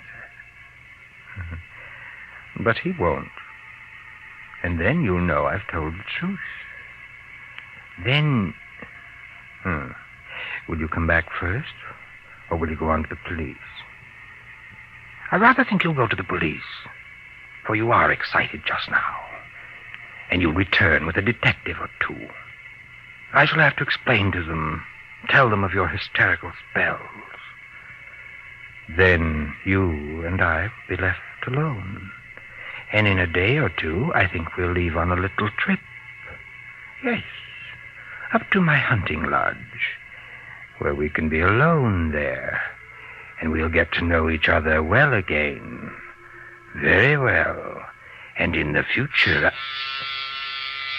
Oh, the bell. So you're back already, Linda. I guessed wrong. Just a moment, my dear. I'm coming. Harvey crosses to the door, opens it, and recoils in surprise. Good evening, Mr. Benson. Well, if it isn't Sergeant Thomas. And I see my wife is with you. Yes, we met in the lobby. She came back up with me. I'd like to come in. Why, of course. After you, Mrs. Benson. These other men will wait out here. Thank you, Sergeant. And now do sit down, Linda. And you too, Sergeant. Oh, cigar. No, thanks. We might as well waste no time, Mr. Benson. We've recovered your friend's body. Already? But surely you didn't come here to tell me that. They know you killed him, Harvey. They know. Please, Linda. You must forgive my wife, Sergeant. She's overwrought. I suppose she's been babbling some nonsense or other to you? She told me a story. I don't think it's nonsense. Of course it is. She's hysterical. But there were witnesses, Harvey. There were witnesses. What?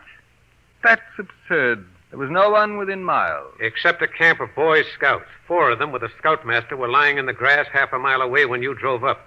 They were watching for birds with field glasses. You're lying. And with natural curiosity, they turned their glasses on you.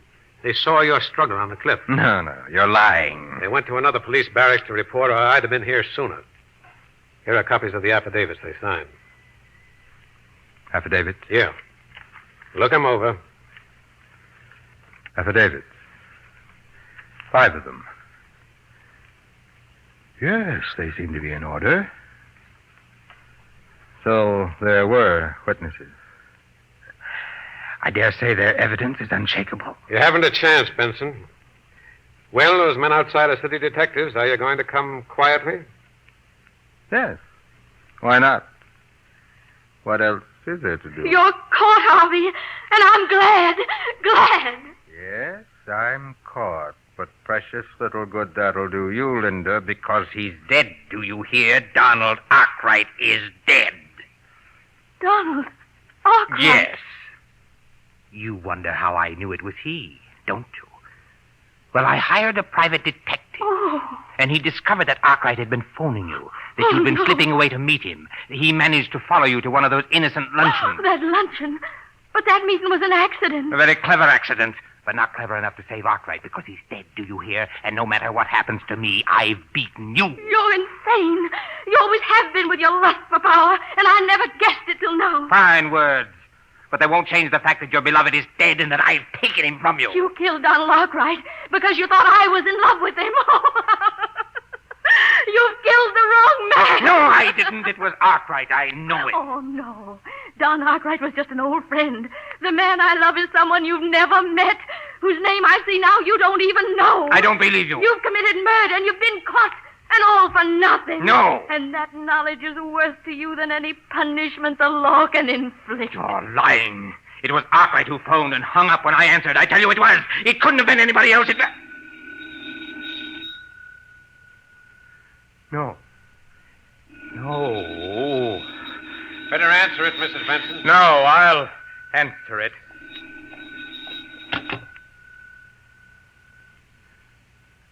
Hello? Hello? Hello!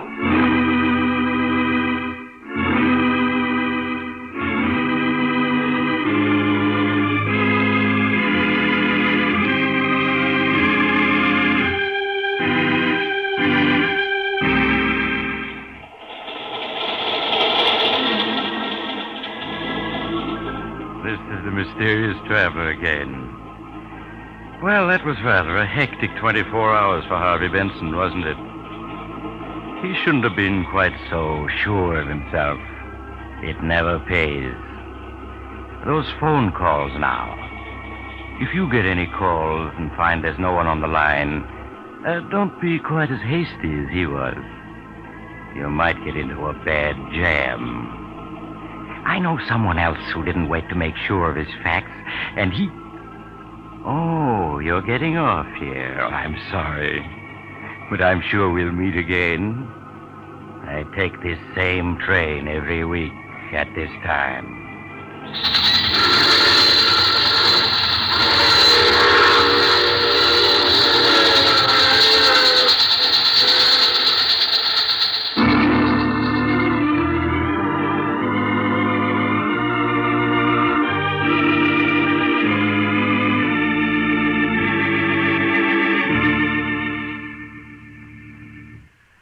You've just heard The Mysterious Traveler, a series of dramas of the strange and terrifying. In today's cast were Maurice Tarplin, Ted Osborne, Mary Jane Higby, Jack Manning, and James Van Dyke. Original music was played by Doc Whipple. The Mysterious Traveler is written and directed by Bob Arthur and David Cogan.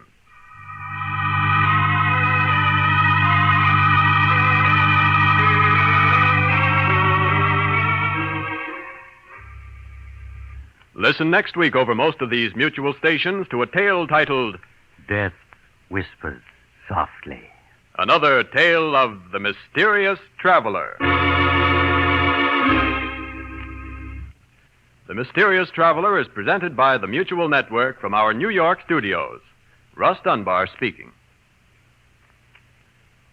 What could have been in the little black box that led intelligence men, Nazi agents, and Mike Waring, the Falcon, on a chase of mystery and intrigue over 2 continents? You'll learn the answer when you hear Death Comes in Boxes, this Tuesday night's mystery on The Adventures of the Falcon. Tune in Tuesday for The Falcon. This is the Mutual Broadcasting System.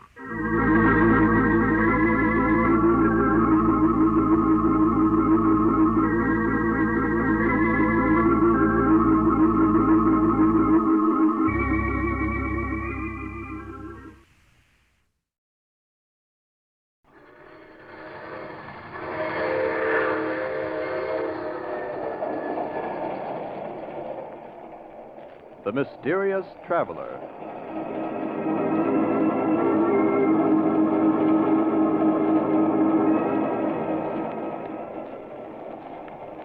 This is the Mysterious Traveler, inviting you to join me on another journey into the realm of the strange and terrifying.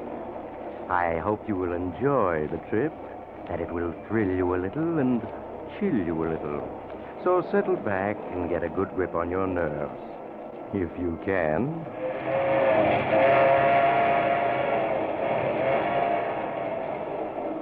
Where are we going? We're going to call on Edward Farrington and his 3 sisters, a little family of 4 who love each other devotedly, and whose story I call The Symphony of Death.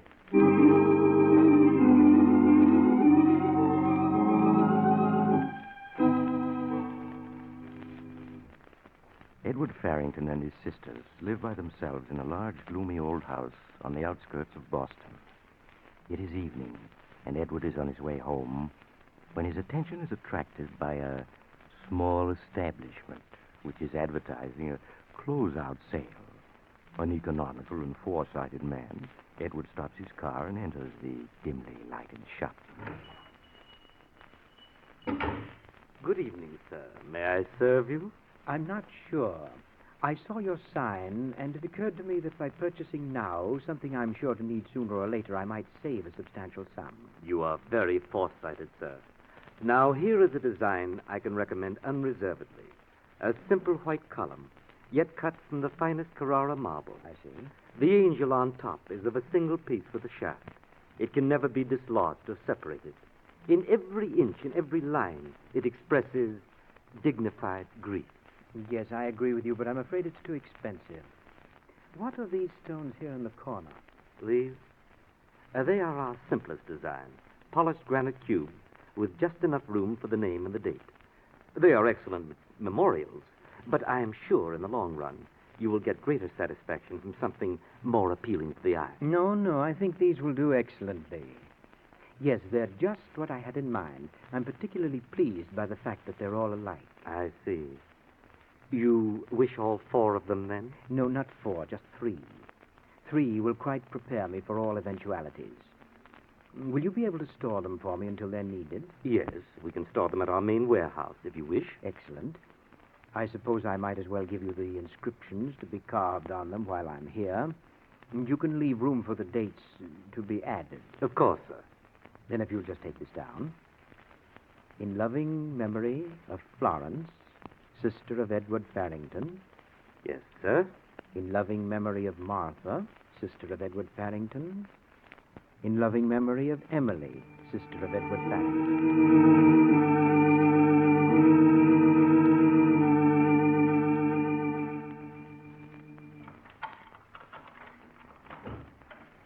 Edward, is that you? Yes, Emily. Oh, you're all wet. Yes, it's beginning to rain. Let me help you with your coat, Edward. I'll hang it up for you. Now, Emily, please don't fuss over me this way. It makes me nervous to be poured at. But I just want to help you with your coat. I can hang it up by myself. Emily, is that Edward? Oh, Edward, you're late. We were worried about you. I'm here, and I'm perfectly all right, Florence, as you can see. Now, is dinner ready? Oh, yes, Edward. Martha has everything ready. Martha, Edward's home. What? Oh, it's you, Edward. Well, we were worried about you. Martha, I've told you not to worry if I'm a few minutes late. Well, I suppose we just can't help it, Edward. Now we'll eat. And perhaps after dinner you will play the piano for us. Oh, will you, Edward? Please say yes. Please, Edward. Well, we'll see. I really should work on my symphony tonight, but perhaps I can play for a few minutes after dinner.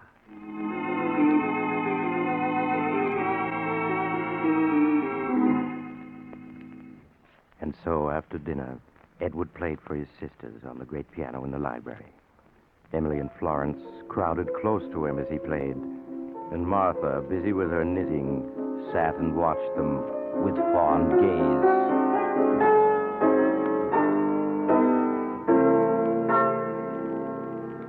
Oh, that was lovely, Edward. Please play some more. Yes, something we can sing. Well, all right. Just one more, and that's all.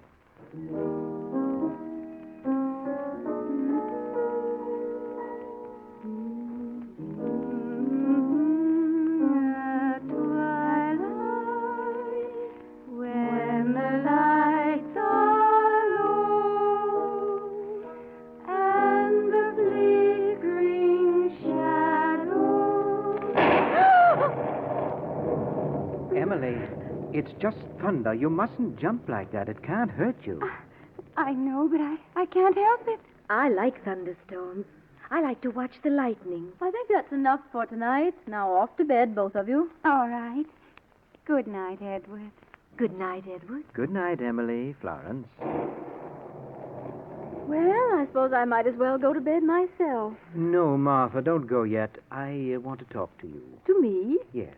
What about Edward? How old are you? How old? I'm 35. Oh, no, why be silly about it? I'm 37. You ought to get married. You still could, and you owe it to yourself. I shall never marry Edward. I promised Father that I'd look after things and keep the 4 of us together as long as we live. And I will. As long as we live. But perhaps we'd be better off if we weren't together. You can't mean that. But I do. I need solitude in which to finish my book and my symphony. It's very distracting, you know, to have the 3 of you constantly hovering about me.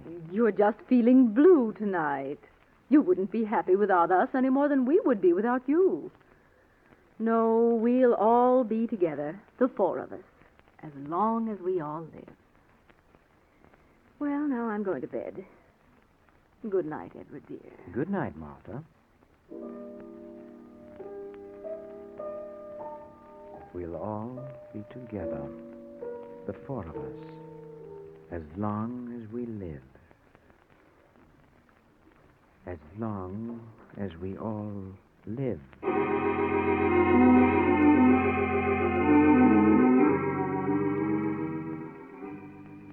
In the morning, morning, it was still raining. After breakfast, Edward shut himself in the library to continue work on his symphony.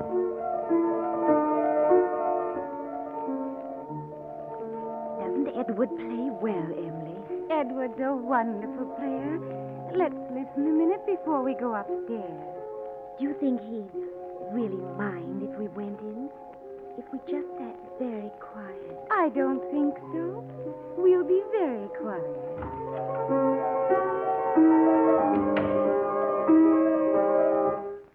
Who's there? Oh, it's you two. We're sorry, Edward. We didn't mean to disturb you. We'll go right away. No, you don't have to go. You mean we can stay, Edward? For a minute. I'm going to stop for a smoke. I'll bring you the cigarettes. Oh, the cigar box is empty. Empty? Why, I was positive I had plenty of cigarettes. That's why I didn't buy any yesterday. You did have a lot yesterday. I saw them. Well, they're gone now. And I suppose I'll have to drive down the hill to the drugstore and get some more. And that will mean I'll get nothing done this morning, nothing whatever. I wish I had someone I could send for them. Edward, let me go for you. In this rain? Why, you'd get soaking wet, Florence. Well, I could take the car. Take the car in weather like this? But I'm a good driver, Edward. You once said so yourself. And I have a driver's license. You know I have. You helped me get it. Yes, that's true. Well, but... I'd be very careful, Edward. Well, you must promise to drive very slowly down the hill to town. Oh, I will, Edward. All right, then, Florence. Here's the key to the car. The old car, of course. Now, be very careful. Oh, I will. I promise I will. May I stay and listen until Florence comes back? Well, I suppose so, seeing you're here already. You don't like us to be around, do you? Sometimes I think you don't like us at all anymore. Oh, that's nonsense. It's just that I'm trying to get a great piece of music written, and you keep disturbing me. Oh, there goes Florence in the car now. She's going fast. Florence likes to go fast. And then step on the brakes. She promised to be careful. I know, but she forgets. Well, I'm sure she'll be all right. Now I must get to work.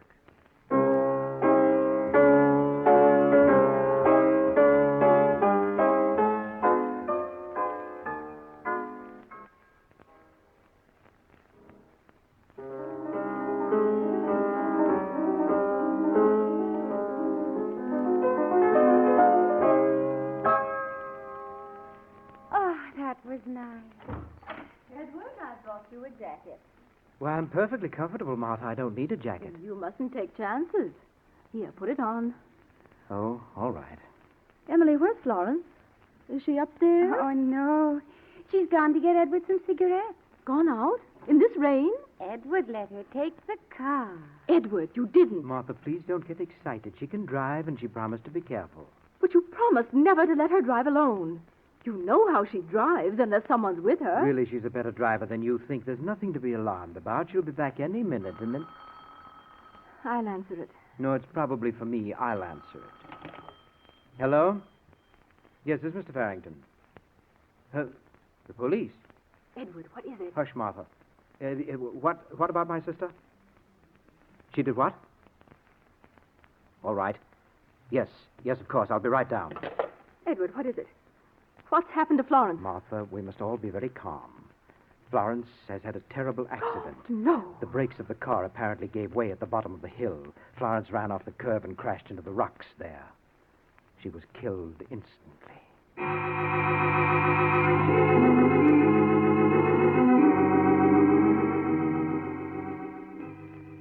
The official investigation into poor Florence's death established only the fact that the brakes had failed. But the brakes had only been checked the day before, as Edward proved to the police. Accordingly, they ascribed death to an unfortunate mechanical failure and closed the case. Edward, however, could not dismiss it from his mind so easily. Edward, you can't go on like this day after day, brooding about poor Florence's death. Oh, my dear, I blame myself for it. If I hadn't let her take the car. I know, Edward. Why don't you try to work on your symphony? It'll help take your mind off Florence. No, I can't possibly do any work on that yet for a while. No, but I have another notion. I think I'd like to write our family history. Oh, family history? Yes, and it seems to me that once in Mother's old trunk in the attic, I saw a lot of letters that were written to her by relatives. Are they still there? Why, yes, they are. I'd like to look them over. They might help me get started on my history. Will you show me where they are, Martha? Why, yes, of course. We'll go up to the attic and I'll get them out for you right after lunch.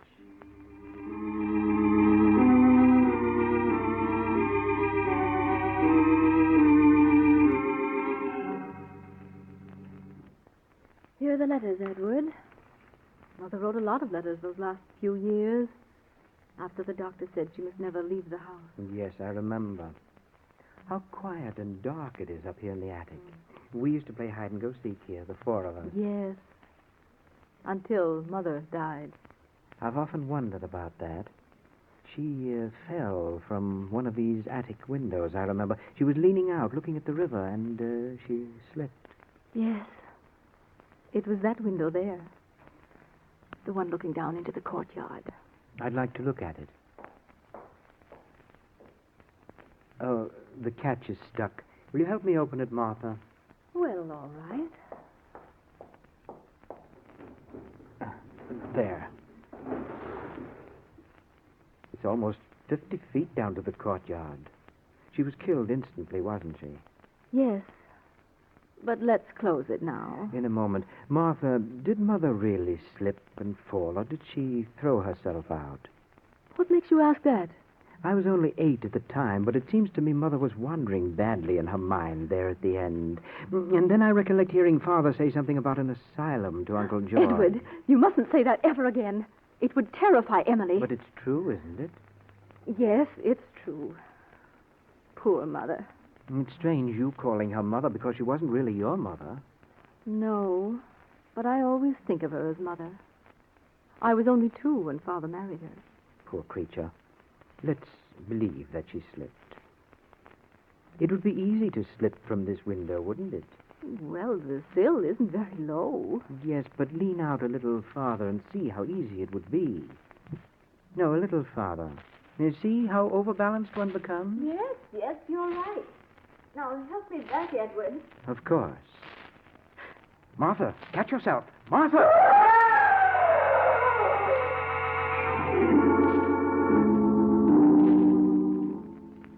Poor Martha's tragic death, coming so soon after Florence's, was a great shock to Emily and Edward. But Edward recovered from the tragedy somehow after a few weeks, and as though determined not to let it upset him, spent many hours a day at his beloved piano, working on his projected masterpiece.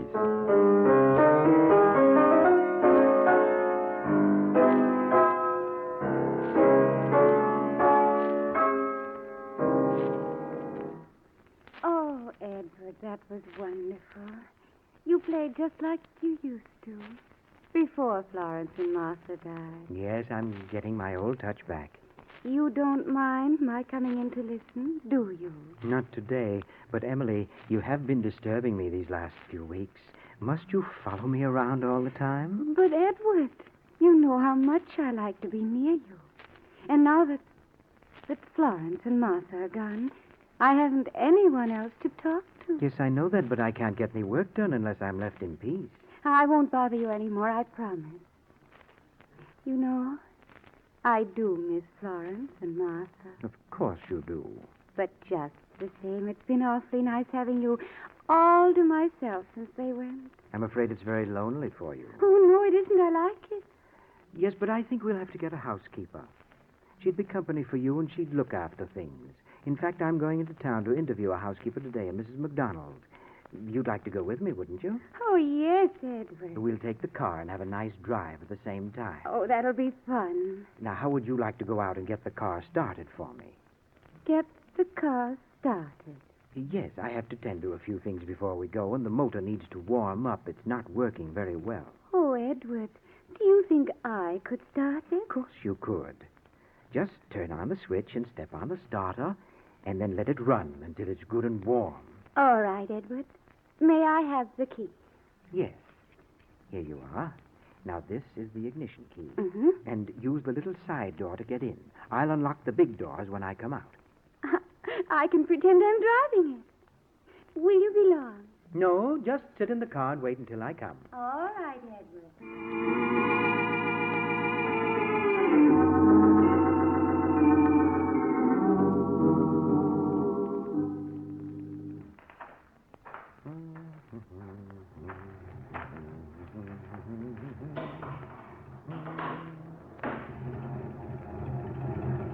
Here I am, Emily. I took longer than I expected. I hope you hadn't been sitting here with a motor running all this time. Emily! Emily!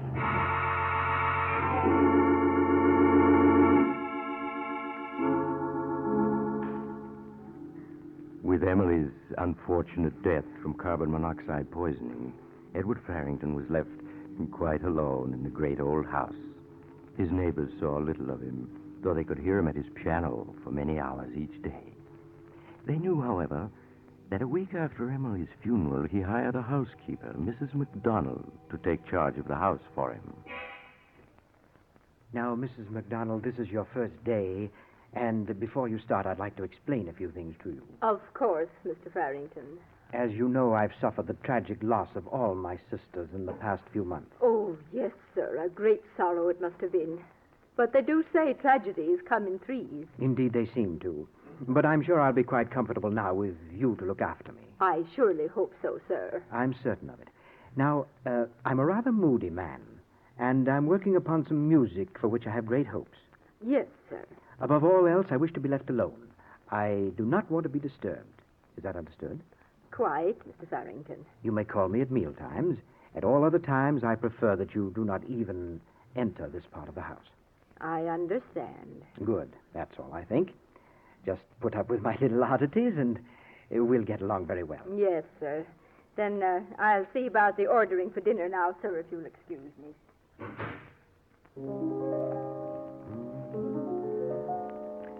Now, let me see. The second movement needs touching up, so perhaps I'd better... What is it, Mrs. McDonald? I thought I said I was never to be disturbed. I'm very sorry, sir, but there's a gentleman come to see you. It's Detective Barnes, sir, from the police. From the police? Am I to be bothered with more stupid questions? Well, show him in. I suppose I must see him. Yes, sir. Will you go in, sir? Thank you. Good morning, Mr. Farrington. You remember me, I think. Yes, Mr. Barnes, I remember you. In view of the number of ridiculous and unnecessary questions you asked me after the deaths of my poor sisters, I have good reason to remember you. I've come to ask you more questions, Mr. Farrington. Tell me, did your sister Emily have a driver's license? I really don't know, and I don't care. You should care. Listen to me. First, your sister Florence died in an auto accident when brakes that had just been inspected failed to work. Even modern automobiles aren't proof against mechanical failure. Then Martha died in a fall from an attic window. Her body landed in the courtyard a full 6 feet from the wall of the house. Well, what of that? It was much too far away for her to strike, unless she leaped or was pushed. And you have said she didn't leap. I repeated, she did not leap. She fell. Perhaps.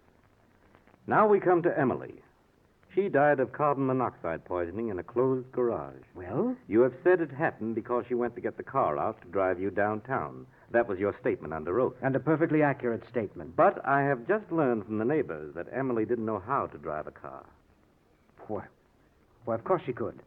Furthermore, they say her mental condition was such she could never learn to drive. Well, perfectly absurd. Did she have a driver's license? I repeat, I do not know. Because if she didn't, your statement is false. And if any part of your statement proves false, Mr. Farrington, I trust I make my meaning clear.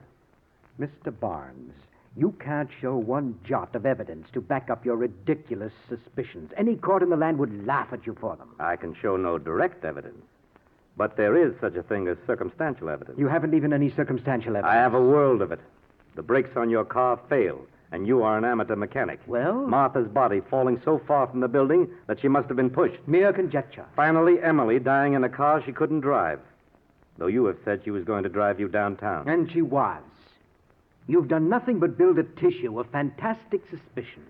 A jury will take them more seriously, especially when they learn that just before the first death, you bought 3 tombstones, one for each of your sisters. That shows what you were planning. It shows nothing. It was a sale. I was merely being foresighted. Then, Mr. Farrington, why didn't you buy 4 stones? One for each of you. I refuse to discuss the point. There was no reason for me to kill my sisters.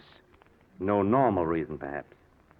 Though now that you are alone, you are living very comfortably on the income from your father's estate. Indeed. Furthermore, Mr. Farrington, I have checked on your family history. I know the truth about your unfortunate mother. Well? The fact concerning her might cause the jury to look differently upon you. It might influence the jury to bring in a verdict of murder while of unsound mind. Get out. Get out of this house, do you hear? You can prove nothing. Nothing whatsoever. All right, Mr. Farrington. I'm going. But I'll be back. No, wait. I'm ill. Help me. Here, sit here. That's it. It's my heart. There's medicine in my desk drawer. There. A small bottle. In the desk here? Yes. Here's the blue bottle. Is this it? Yes. Hurry. There's water in the thermos jug. Yes, I have it. Here's the water and the pill. Swallow it. Yes. Thank you. That's better. The pain is going away. Then, Mr. Farrington, I'll be on my way. I warn you, I'm going to check as to whether Emily had a driver's license. Today is Sunday, so it may take me a few hours. But if I find she had no license, I'm going to return with a warrant for your arrest. No. There's no need for that. Of course, the poor simpleton had no driver's license. I should have thought of that. I should have thought of that. Then you admit you killed her? Certainly I did. Why shouldn't I? She annoyed me. Me, a genius. I'm afraid a jury won't care whether you're a genius or not, Mr. Farrington. Do you suppose I care what a jury thinks? A genius is not answerable to the laws that bind other people. The law does not agree with you. The law? What do I care for the law? You think you've trapped me, don't you? But you haven't. You hear, you haven't. I think I have, Mr. Farrington. You fool. No one is going to put Edward Farrington in an asylum. No one. In a minute, I'll be beyond your reach. What do you mean? I mean that tablet you so obligingly got for me is a deadly poison. Poison that I bought months ago. You and your circumstantial evidence. You're never going to get a chance to use it? Never get a chance to blacken my name? But Detective Barnes. Yes? What is it? Promise me one thing. Promise me you won't let them bury me with my sisters.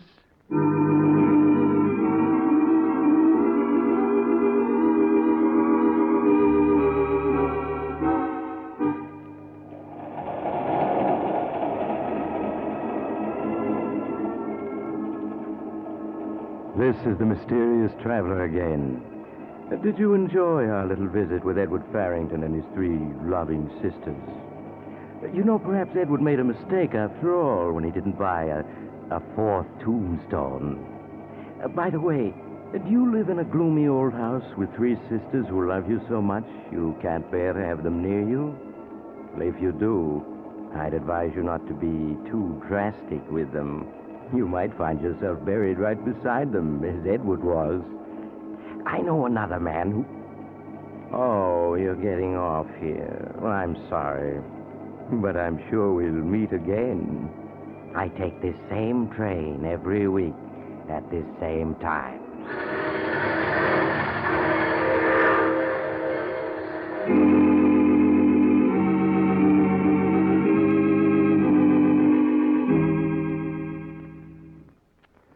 You've just heard The Mysterious Traveler, a series of dramas of the strange and terrifying. But before we tell you of next week's exciting story, here is Maurice Tarpaulin, the mysterious traveler himself, with a brief but vital message from your government. You all know that the stories we tell on this program are just stories, designed to entertain you, but not to be taken too seriously. Well, what I have to say now, however, is not a story, and is deadly serious. All over the world, people are starving. The United States and other food-producing nations are fighting a battle against famine. To win, food stocks must be conserved. You can help conserve them by canning and preserving food for your own use. If you have a victory garden, put up as much as possible from it. When your local markets feature an abundance of fruits or vegetables suitable for home preservation, can or preserve a winter's supply and release that much commercially canned food for the starving. Conserve your sugar for canning purposes. Follow the wartime rule of 1 pound of sugar to 4 quarts of finished fruit. And be sure to use only safe, tested methods. If you want information on any phase of home food preservation, write to the United States Department of Agriculture, Washington 25, D.C. Thank you, Maurice Tarplin. In addition to Maurice Tarplin, today's cast included Eric Dressler, Hester Sondergaard, Ann Tiemann, Inga Adams, and Martin Wolfson. Original music was played by Doc Whipple. The Mysterious Traveler is written and directed by Bob Arthur and David Kogan.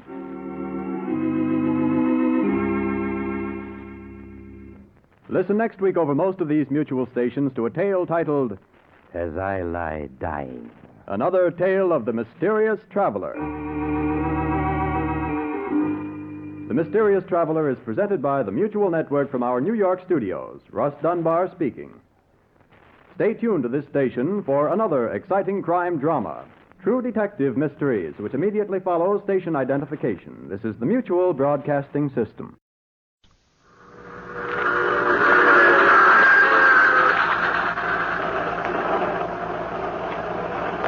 The Mysterious Traveler.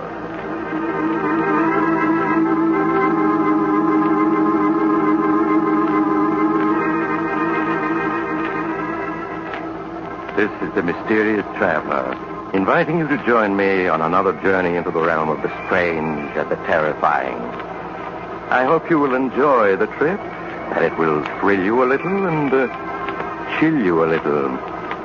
So settle back and get a good grip on your nerves, if you can. Where are we going? Why, tonight we're going on a little excursion into the realm of pure imagination. You've all heard the old saying, believe in a thing enough and it'll come true. Well, just suppose many people came to believe in something that couldn't possibly be real. Such as an artificial monster growing in a scientist's laboratory. What would happen? Well, if you want to know what might happen, listen to the story I call If You Believe.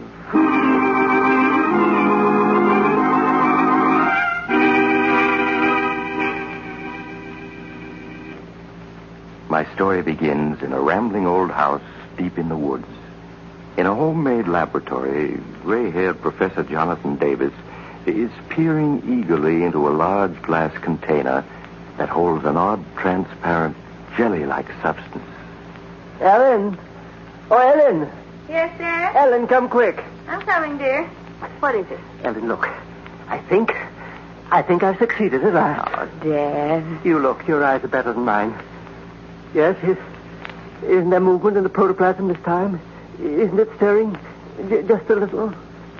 No, Dad. There isn't any movement. No? You're positive, Ellen? I was sure I saw some sign of life. I'm quite positive, Dad.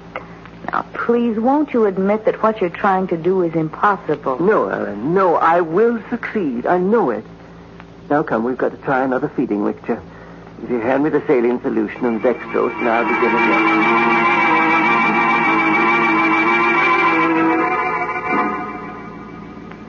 But while Professor Davis labored in his lonely seclusion to make a lifelong dream come true, something that was to affect him vitally was happening in the editorial room of the largest newspaper in the nearby city.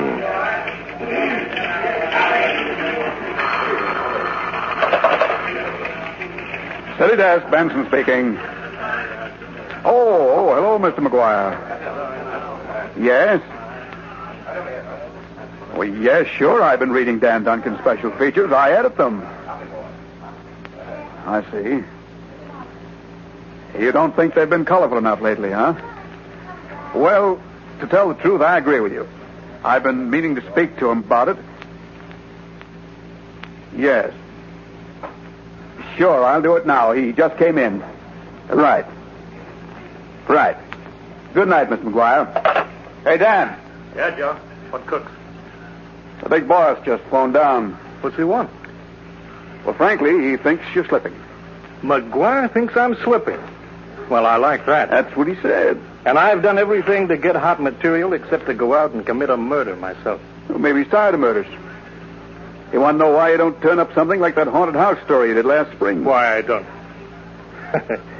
That was a good story, wasn't it? There was a honey. Yeah. Especially the description of the way the ghost of the drowned girl walked around the house, leaving wet spots where it stepped. You know, I caught a heck of a cold walking around in wet socks to make those footmarks. No more than you deserve for faking a story. You're faking a story. Listen, Benson, any time 1 million readers believe a story, it's true. And they believed in that ghost. Every one of them. I'm not saying they didn't, but McGuire wants another story just as good. I got a good mind to tell the old buzzard to fly a kite. Another story like... Hey. Huh? What is it? I think I got it. Hey, Ted.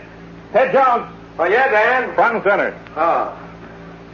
Yeah, what is it, Dan? All right, dump your camera on the desk and sit. Okay.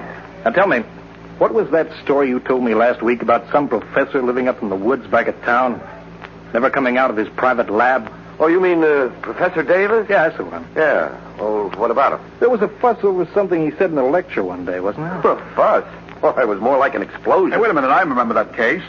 Professor claimed he could create an artificial man, wasn't that it? No. He said that an artificial man might be produced someday. Might be. Well, the paper said he claimed he could create one. Yeah, I know. Well, it made a good story, didn't it? And drove Professor Davis out of the university into retirement. Oh, the school didn't like the publicity. Water under the bridge, kid. Anyway, here's the old professor working away secretly for the last 5 years. All alone? No, he wasn't all alone. His daughter Ellen's with him. How old is she? Oh, she was 15 then, so... She's 20 now. Good looker? Well, I was in Professor Davis's class. I remember her as a skinny brat with yellow hair. Yeah, good, a blonde. So here's the prof secretly working with his beautiful blonde daughter at what? I'll bite. What? Why, he's trying to prove he was right. He's trying to create an artificial man.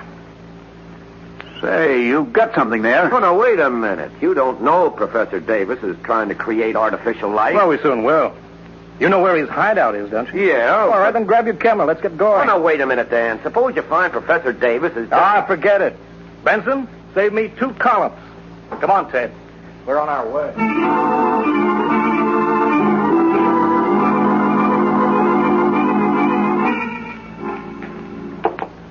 There, Ellen. It's done. Now we must warm it ever so gently. It'll stay at blood heat until morning. And then, Ellen? Oh, I hope so, Dad, but... Darling, if you fail again, won't you please promise me to stop trying to create this artificial protoplasm? Well, we'll talk about that in the morning. Now, who could that be? I'll go see, Dad. Yes? I'm Ted Jones, Miss Davis. I don't suppose you remember me. Ted Jones? Oh, you were one of Father's students, weren't you? Yes, that's right. I'm a newspaper photographer now. Could we come in? I have a friend with me, a reporter. Ellen, who is it? Newspaper men, Dad. They want to see you. Newspaper, then don't let them in. Send them away. All right, come now, Professor. We just want to ask you a couple of questions, but we can talk better inside, so... There. Now we can talk like friends. Hey, but Dan, we weren't invited in. How dare you force your way in here? Get out, both of you. Please go. Dan, come on. Professor Davis doesn't want to talk to us. Keep your shirt on, Ted. Just a couple of questions, Professor. Now, isn't it true that hidden away here you're creating artificial life? I won't answer your questions. You just print more lies and ruin everything I'm trying to do. Then you are creating artificial life, huh? Young man, Tell me how far you've gotten. You figuring on springing an artificial man on us one of these days? You fools. While I still struggle to create synthetic protoplasm, you talk of artificial men. Go before I throw you out. Please go, please. Come on, Dan, we're leaving. Okay, we're going. Thanks for the interview, Professor. Read all about it in tomorrow's Curtain. The imbeciles. What do they know of science? All they want is to cheapen my work. Make it a sensation for the headlines. Please, Father, you must get control of yourself. They've gone now. Yes, they are. Well, they shan't interfere with my work. Well, come, we must adjust the heat. Ellen. Yes, Dad, what is it? Ellen, the mixture's moving. This time I'm sure of it. The protoplasm, it's alive.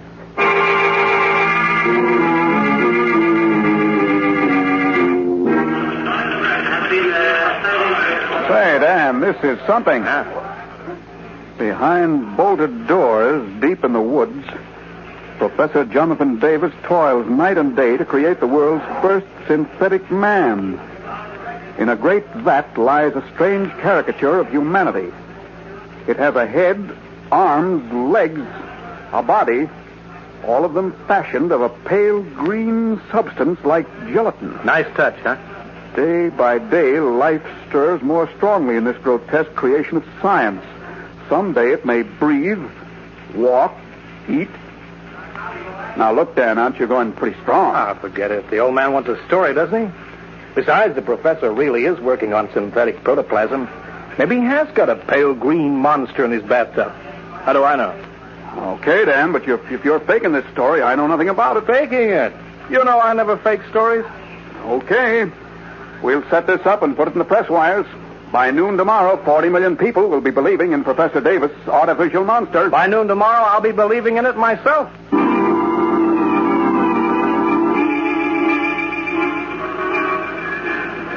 Hey, man, read all about it. Find a great artificial man. Read all about it. Hey,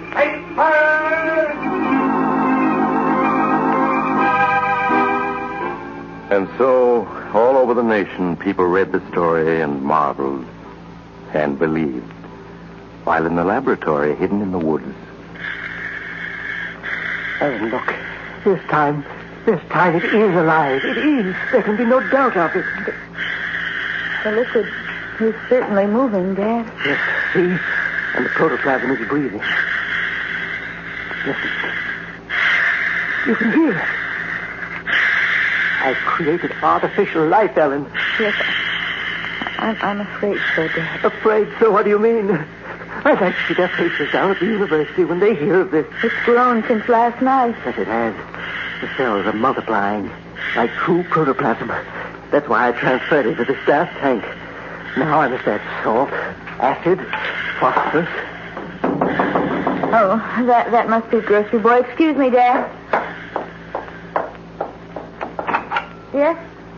Oh, you. Miss Davis, I hope that you'll let me apologize. We have nothing to say to you. Please don't shut the door before I explain. Explain? There's nothing to explain. You force your way in here. I came to apologize for that.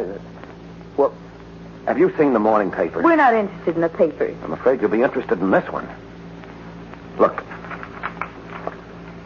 Oh, how outrageous. That story of your father creating an artificial man is in every paper in the country, and I feel I'm to blame, and I want to make up for it. Can't I come in so we can talk? I guess you'd better, Mr. Jones. But Dad mustn't see this paper. Oh, no, of course not. But won't he recognize me? No, I don't think so. He's very nearsighted. I'll just tell him that you used to be one of his students. And if you'll tell me the real truth, I'll try to get the paper to understand that Dan Duncan just made up his story. Who is it, Ellen? It's Ted Jones, Dad, one of your former students. He called to say hello. Jones? Jones? Yes. Ted Jones? Oh, yes, of course. Organic chemistry, wasn't it, Jones? Oh, yes, sir. You're the one who kept breaking things. Oh, Jones, I have something here you'd be very interested in. Come and see. Yes, sir. Look. That stuff in the tank. It seems to be alive. It is alive. Synthetic protoplasm, my boy, the first ever created. It's breathing. Yes, and it's also growing. Life becomes stronger by the moment. It's changing color, Dad. It's becoming a pale green. Yes, growing fast. Very fast. I never dreamed that success would come so completely. Hiya, Ted. I thought I'd find you here. Why, Dan. Dan Duncan himself. Hiya, Professor. What do you want here? Oh, just a few pictures. Shot of you in your lab, so forth. You have the nerve to come here after what you've done. What I've done? You haven't seen anything yet. You and your father are big news now. You're going to be bigger. Dan, you'd better go. Better go? I don't follow you, kid. I said you'd better go. There isn't any story here for you. No story? Hey, what's eating you? Aren't you here to get a follow-up? No, I came here to get the truth. Something you wouldn't be interested in. Hey, what kind of talk is that? Are you going to go, or will I have to throw you out? Throw me out? Now listen, kid. You want me to try it? All right, I will. Okay, I'm going. Take your hands off me. But don't think you can get away with this. You're fired. And that's all right with me. And as for you, Professor, you and your artificial man are going to be so well known in a day or two, you'll be getting offers from Hollywood.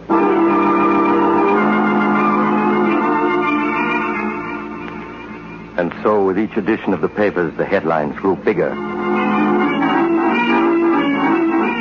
paper, read all about it. All about the artificial monster. Every paper. The telegraph wires carried editorials condemning Professor Davis. Is it a man or is it a monster Professor Davis has created? By his refusal to answer questions, the professor led us to suspect that Radio commentators spread the story to still more listening millions. A strange substance like pale green gelatin. Now it moves and stirs in its confinement, seeking to escape. This strange creation of the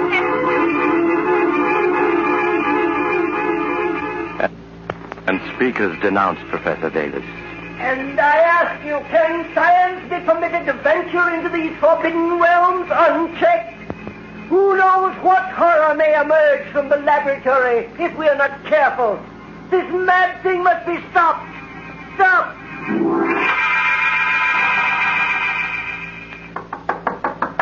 Who is it? Oh, it's me, Ted. Oh. Ted, did you have any trouble? No, I got the medicine for your father, all right, and I brought the evening papers, too. What do they say? Pretty bad. They're all using Duncan's story, and he shot the works. Ted, how can he do such a thing? He's a very plausible writer. He has a knack for making people believe him. If anybody accuses him of lying, he'll just say that he was misled by your father. I see. I'm sorry you lost your job trying to help us. That doesn't matter. I was about ready to quit anyway. How is your father now? He seems to be sleeping quietly. Well, I'm sticking around until he's all right again. Well, you don't have to do that, Ted. I'll make out. If I hadn't gotten into that fight with Duncan, your father might not have had his stroke. No, it was just the excitement. It's his heart, but I know how to take care of him. But, Ted, I'm frightened. About your father? No, about it, the protoplasm. Oh. It's changed just since this morning. It's changed? Well, how? It's grown and... Well, come on, see for yourself. All right.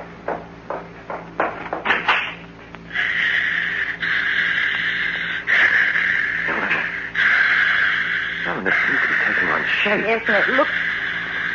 Oh, Ted, it looks like green gelatin. The way Duncan describes it. And look, there's a vague shape like a head and the rough outline of arms and legs. Oh, it isn't possible. It shouldn't be, but it's happening. Something terrible is taking place inside that glass tank. I don't understand it. Your father certainly never intended to create this. You know, all afternoon I've been wondering if Father really has created it. I don't follow you, Ellen. You mean some outside force might be responsible? Ted, you know the old saying, believe in a thing enough and it'll come true. Yes, of course. Well, I think that's true. The power of belief is a tremendous thing. People begin to believe that there's going to be a depression, and there is a depression. But, Ellen... They begin to believe that strangers and foreigners are enemies, and pretty soon they are enemies. They believe there's going to be a war, and war comes. Well, that's true, but what are you getting at? How many people are reading Dan Duncan's story this very minute, right now, while we're talking? Well, hundreds of thousands, probably, all over the nation. Maybe 1 million. And they all believe it's true. Well, a good many of them. Yes, Dan has a genius for being plausible. Then don't you see, Ted? Here in this laboratory is the necessary material for a monster. And out there are all those people believing in such a fantastic monster. You mean 1 million people are thinking life into the protoplasm? Yes, Ted. I know it sounds fantastic, but that monster was never created by my father. Dan Duncan created it when he wrote about it. Well, and if that's true... There's no other answer. Over there in that glass tank is something that's alive only because millions of people believe it's alive. No, it is alive. There's no telling what it may become. Ellen, we have to destroy it. It'll break Dad's heart, but we can't let it live. Well, it's growing bigger by the minute. We've got to get rid of it now before it grows any larger. There's acid in those bottles there. That'll destroy it. All right. Yeah, I see them. Here. Just as soon as I get it open, it'll take care of the creature. Be careful, Ted. It can burn you dreadfully. Ellen, what's happening? What are you doing? Dad, darling, you're supposed to be in bed. I'm feeling better. I wanted to see how the protoplasm was. Please go back to bed, Dot. Your heart. Oh, my heart's all right, but I must be sure. Oh, it's changed.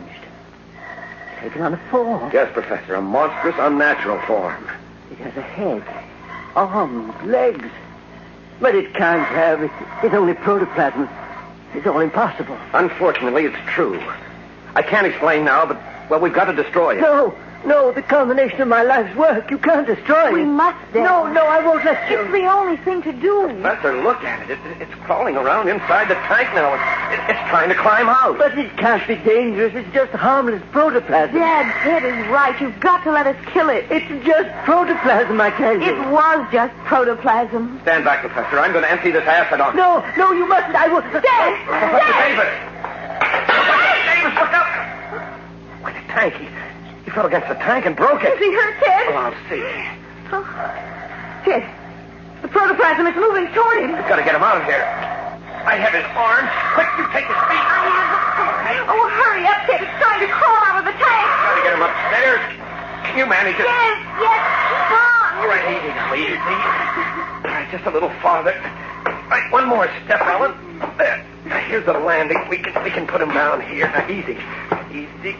There.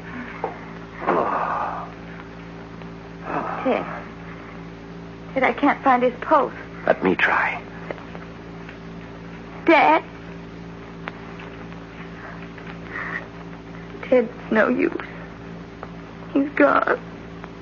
I'm afraid so. His heart failed him. I've always known it would someday. Ted, down in the laboratory. Yes, it's moving. Look, it's gotten out of the tank and it's crawling all around the lab. And the only way out is down those stairs and through the lab. We're trapped up here.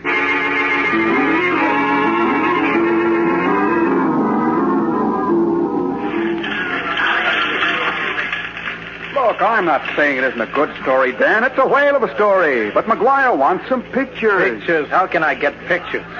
I can't even get into the place. I don't care. Just get them. You want me to bust in the window, I suppose? Let your conscience be your guide. And I know you haven't got a conscience. But make it fast. I want those shots for the late morning edition. All right. I'm going. With a camera in one hand and a bunch of skeleton keys in the other.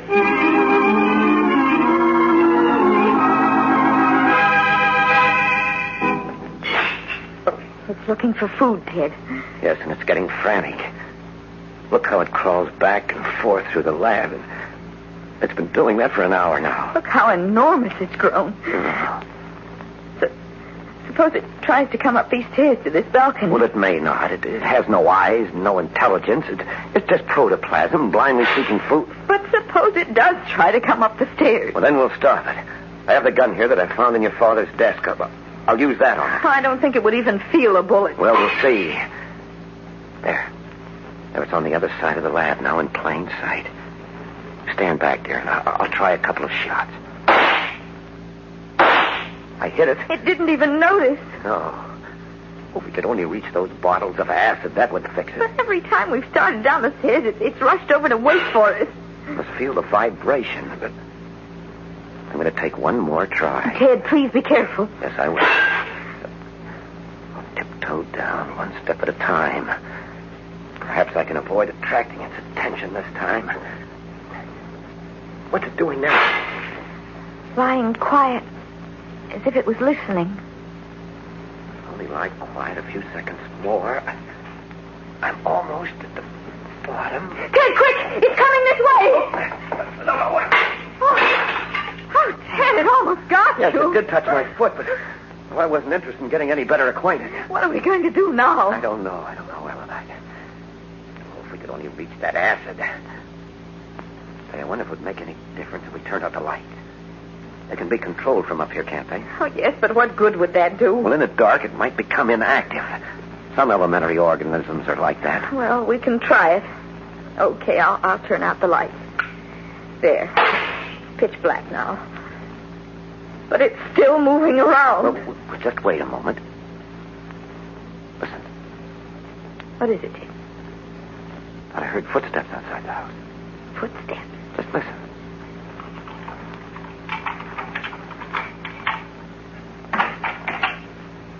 Someone coming in the front door. Yeah, there's someone in the lab. But who would... Good heavens, oh. Duncan, is that you, Dan? Dan, answer me. Is that you? Get out, quick! Okay, kid, keep your shirt on. I'm going as soon as I get a picture of this joint. But, Dan, you don't understand. It's loose. Get away, quick! Ellen, turn on that light. Yes, Ted. You can't scare me, kid. I came to get a picture, and I'm going to get it. Run, Dan, run! Ellen, don't look. We got to save him. Quicker on the ass. Hurry. Here, you take this bottle. I'll take one. We'll break them over it, understand? Yes, Ted. Well, come on, then.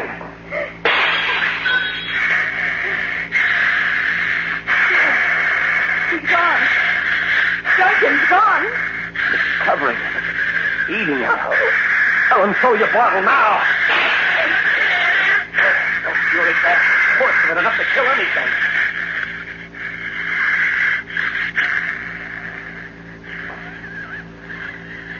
The acid is burning into it. It's killing it. Ellen is dying. It's not moving anymore. It's not breathing either. We've killed it. It's starting to melt away. It's dissolving. Now that it's dead, it's turning back into the liquid it started from. The substance that the belief of millions gave an unreal life to. Well, it's gone back to a liquid now. There's nothing left of it. It's gone as if it had never existed. Except for Dan Duncan. Oh, dear. There's nothing we can do for him, Ellen. He's dead. We created a monster. And it's killed him.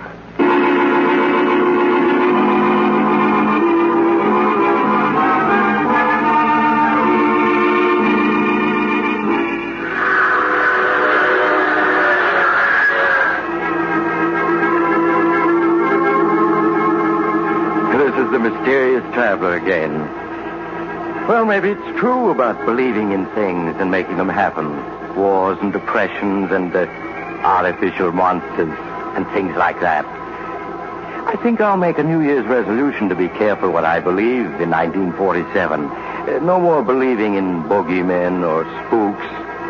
I might meet one. Instead, I'll try believing in some of the nicer things for a change, such as peace and goodwill among nations. Well, if I can get enough people to join me, maybe they'll come true and... Oh, you'll have to get off here. I'm sorry. But I'm sure we'll meet again. I take this same train every week at this time.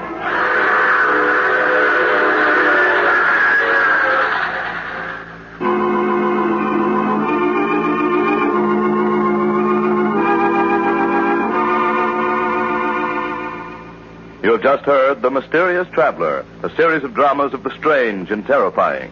In today's cast were Maurice Toplin, Chuck Webster, Louise Fitch, Wendell Holmes, Edgar Staley, and Bill Smith. Original music was played by Doc Whipple. The Mysterious Traveler is written, produced, and directed by Bob Arthur and David Kogan.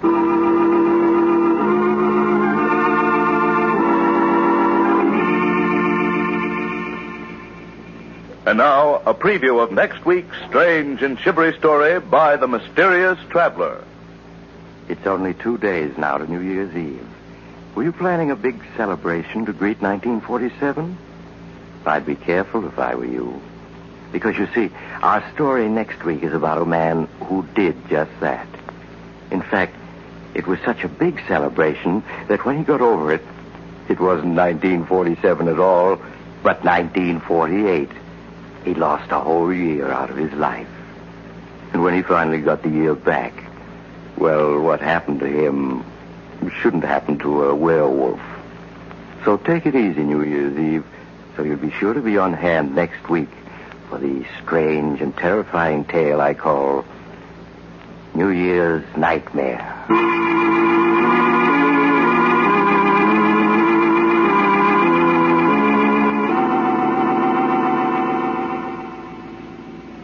The Mysterious Traveler is presented from our New York studios. Carl Caruso speaking.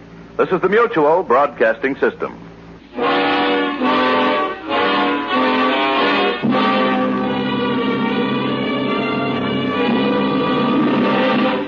For a behind-the-scenes glimpse into the workshops of the nation's top mystery writers, be sure to hear Mr. Mystery every week. The famous creators of your favorite fiction bafflers will be guests of Mr. Mystery. You'll hear short mystery dramatizations as well. Don't miss your chance for plus mystery entertainment and hear Mr. Mystery and a well-known guest expert every week over most of these stations. This is the Mutual Broadcasting System.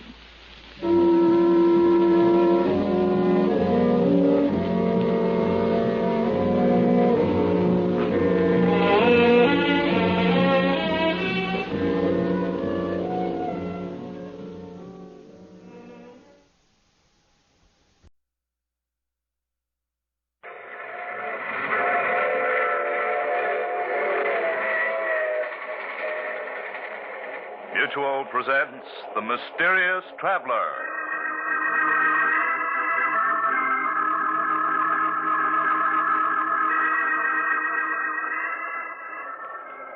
This is the Mysterious Traveler, inviting you to join me on another journey into the realm of the strange and the terrifying. I hope you will enjoy the trip, that it will thrill you a little and chill you a little. So settle back and get a good grip on your nerves, if you can. Where are we going? Well, let us say for the moment we're taking a little trip into time in a story I call New Year's Nightmare.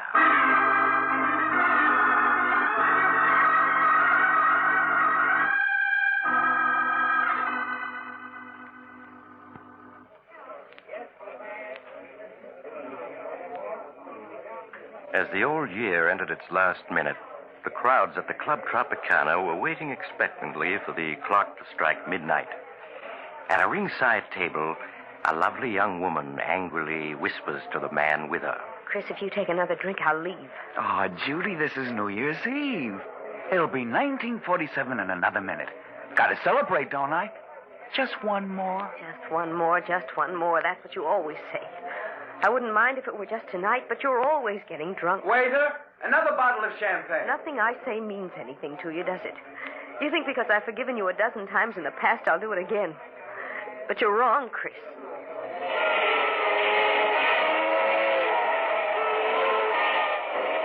Happy New Year, darling. 1947 is going to be our year. No, Chris, it isn't. I won't marry a man who gets drunk in New York and wakes up the next day in another city. Oh, Judy, what are you saying? You don't mean that. You know I love you. Yes, Chris, you love me. But not enough to give up drinking. I'll miss you, Chris. Miss you terribly. But I know I'm doing the right thing. Judy, don't talk like that. I couldn't live without you. You know that. Won't you? I'm sorry, Chris. Here's your ring. Will you please take me home? You don't have to leave. If the sight of my drinking is too much for you, I'll go someplace else and do it. Martin will take you home. Happy New Year and goodbye.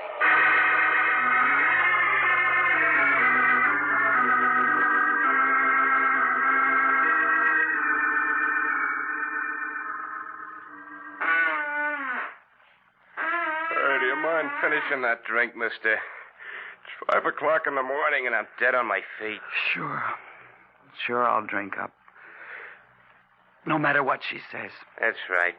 Now you better go home and sleep it off. Good night and a happy 1947 to you. Thanks. And the same to you. Cold. Gotta find another bar. New Year's. Gotta celebrate. The bar across the street. Oh, gotta celebrate. Hey, mister, look out for that car. You're gonna get run down if you don't. Look out!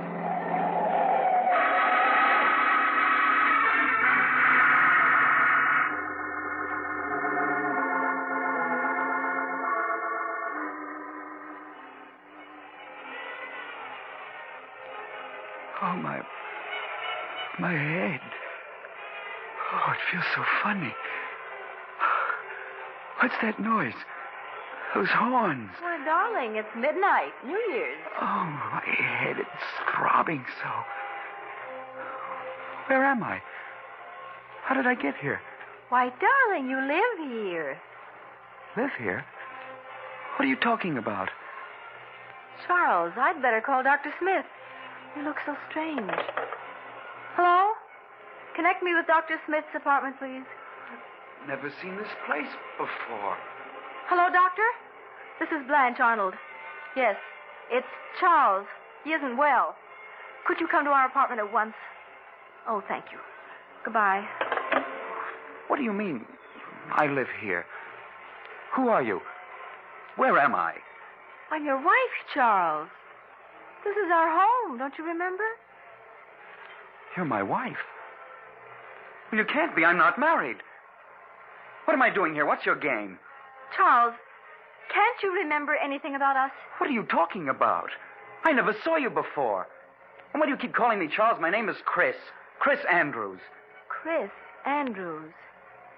So that's what the initial CA stood for. Oh, that noise out there. What are they making such a racket for? Because it's midnight, New Year's Eve. Midnight? New Year's Eve? But it was midnight hours ago when I left the Club Tropicana. What are you talking about? Oh, that must be Dr. Smith. I'll answer it. Dr. Smith? I don't know any Dr. Smith. Oh, come in, Doctor. I'm so glad you're here. I think it's the amnesia. It seems to have left him all of a sudden. Charles? It's Dr. Smith. I don't know him, and I don't know you. And please stop calling me Charles. I told you my name is Chris Andrews. Mm-hmm. Won't you sit down, Mr. Andrews? I'd like to talk with you for a few minutes. What about? Tell me, Mr. Andrews, what's the last thing you remember before finding yourself in this apartment? Why, Judy. She and I were at the Club Tropicana, celebrating New Year's Eve. I see. I remember we quarreled about my drinking. I walked out on her and had a few drinks someplace else. Mm-hmm. That's all I can recall. Oh, my head. I've had hangovers, but I've never felt like this before. What time is it? It's just 4 minutes after 12. But it can't be 4 minutes after 12 New Year's Eve. That was hours ago when I left the Tropicana. Mr. Andrews, that was New Year's Eve, 1947. What do you mean, that was New Year's Eve, 1947? This is New Year's Eve, 1948. 1948? What are you talking about? It's 1947. Well, here's the morning paper. You can see the date for yourself. Thursday, January 1st, 1948. No, it can't be. It can't be. A year gone? Just like that? Well, where did it go? I haven't lived it yet. Perhaps you'd better let me clear up a few things for you. 1948. My name is Smith. I was a resident physician until recently at the Park Hospital. While I was on duty last New Year's Day, 1947, you were brought into the hospital seriously injured, having been run over by a car. When you recovered consciousness 5 days later, you didn't know who you were. You were a victim of amnesia. Amnesia? Yes, and we didn't know who you were as you had no identification papers. But my wallet, letters... They were gone. The only clue to your identity was a belt buckle with the initials CA on it. We didn't know your real name, so I called you Charles, for the C. Blanche was your nurse. I've always liked the name Charles. And as for your last name, we thought Arnold was as good as any, so you became Charles Arnold. But what have I been doing since the day I recovered consciousness? Well, you weren't discharged from the hospital until May. Then you went to work as an insurance clerk. As an insurance clerk? But I don't know anything about being a clerk. I'm a reporter. Well, there was no way of learning what your occupation had been. So when Blanche learned of this opening in an insurance office, you applied for the position. And that's where I've been working? Up to now? Yes. And then after you got your job, we were married. Married? Charles. Chris. Don't you remember? I'm afraid, Blanche, you really can't. Married? But Judy... Oh, it's like a dream. My head keeps throbbing. I keep expecting to wake up. There's that date in the paper. January 1st, 1948. Doctor, you said he might never get over his amnesia. Well, that was a strong possibility, but apparently the sounds of New Year's brought back his memory. You're going just like that. Judy, my friends, job, all gone. Doctor, where am I? What's the address of this apartment house? You're at 5718 North 13th Street, Philadelphia. Philadelphia? But how did I get to Philadelphia? That we don't know. All that I can tell you is that your accident occurred just a few blocks from here. Darling, I know what a shock it must be. Strange. You must have called me darling many times in the past. And yet this is the first time I've ever heard you call me that. Yes, I know. What did you say your name was?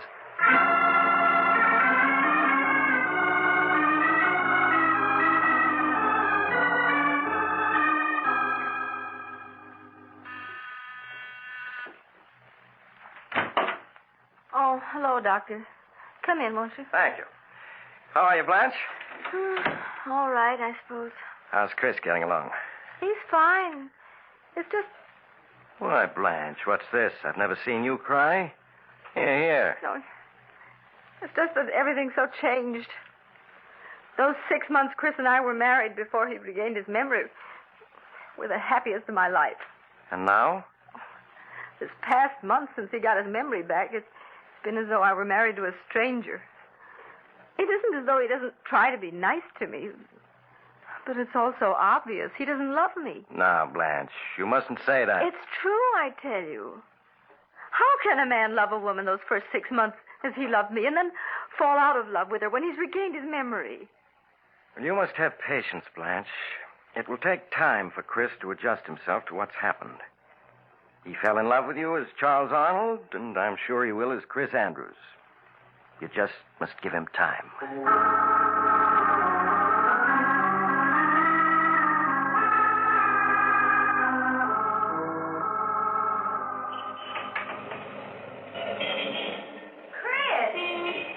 Andrews. Chris, it is you. Judy. Oh, Judy. Oh, just let me look at you. Oh, this can't be true. You're being here. Well, it is. It's been a long time. Yes. Year and a month since New Year's Eve, 1947. Chris, what are you doing here in Philadelphia? I live here. Well, so do I. I got a job with Ryan and Company as a copywriter here a few months ago. Look, Judy, we can't talk here on the sidewalk. That's right. Well, look, I live only a few blocks from here. We can go to my apartment. Oh, that's fine. There's so much I want to ask, and there's so much to tell.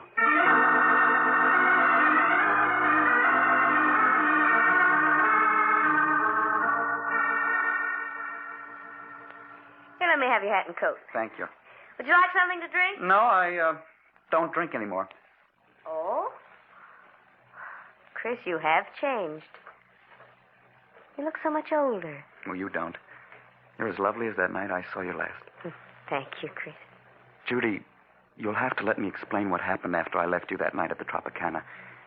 If you find it difficult to believe, I won't blame you. It still seems like a nightmare to me. That night, after I left you...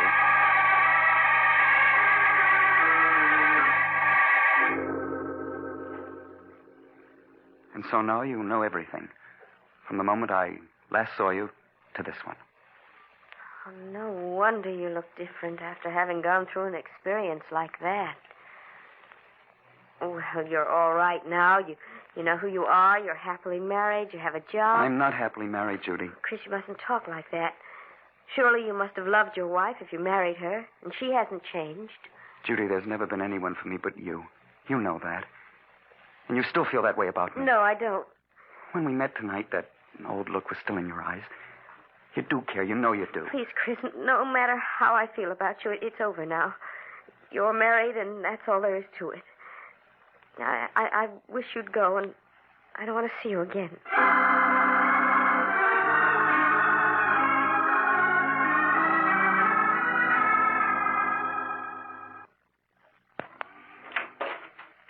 Chris, where have you been? I expected you home from work hours ago. I met a friend. Oh. Oh, you look so tired. Do you feel well? Blanche, this past month I tried my best to be a good husband, haven't I? Well, you have been, darling. No, there's something missing, and you know it. Oh, it isn't your fault. It's mine. And as a result, we're both unhappy. You mustn't say that, Chris. I feel that in time, things will be as they were when we were first married. When you were Charles Arnold. No, but they won't be, Blanche. It's no use, I tell you. Chris, who is the friend you met tonight? The girl I was once engaged to. I see. Blanche, you've got to give me a divorce. No, Chris. I'll never do that. But why? You know I don't love you. What's the sense in going on like this? Chris, when you were Charles Arnold, you did love me, and we were happy together. I had your love once, and I mean to win it back. I won't give you a divorce.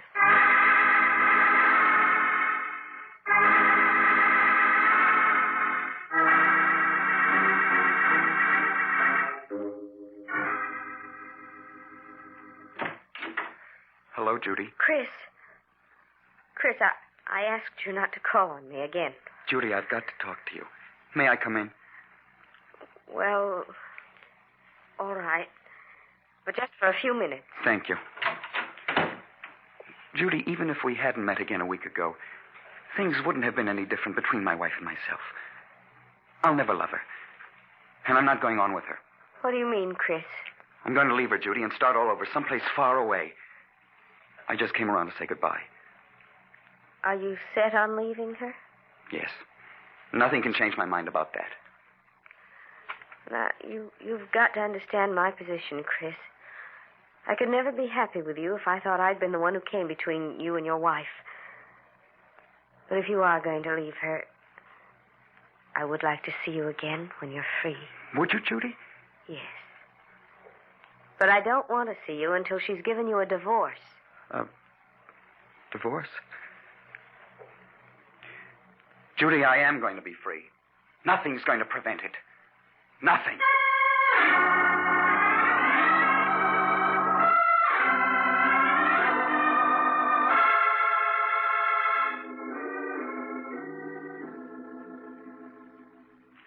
Blanche, how would you like to go out tonight?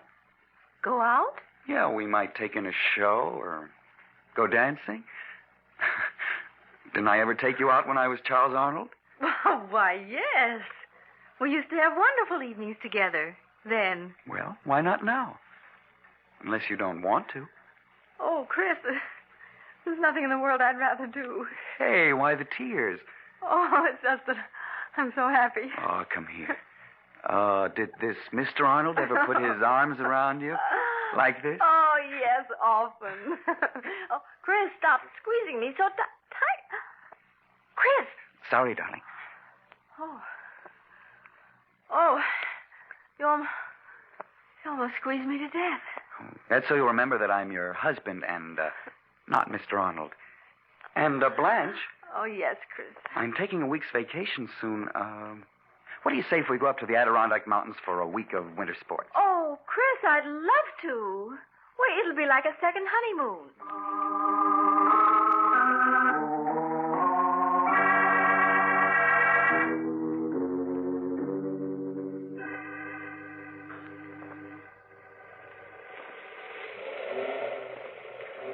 Blanche, you all right?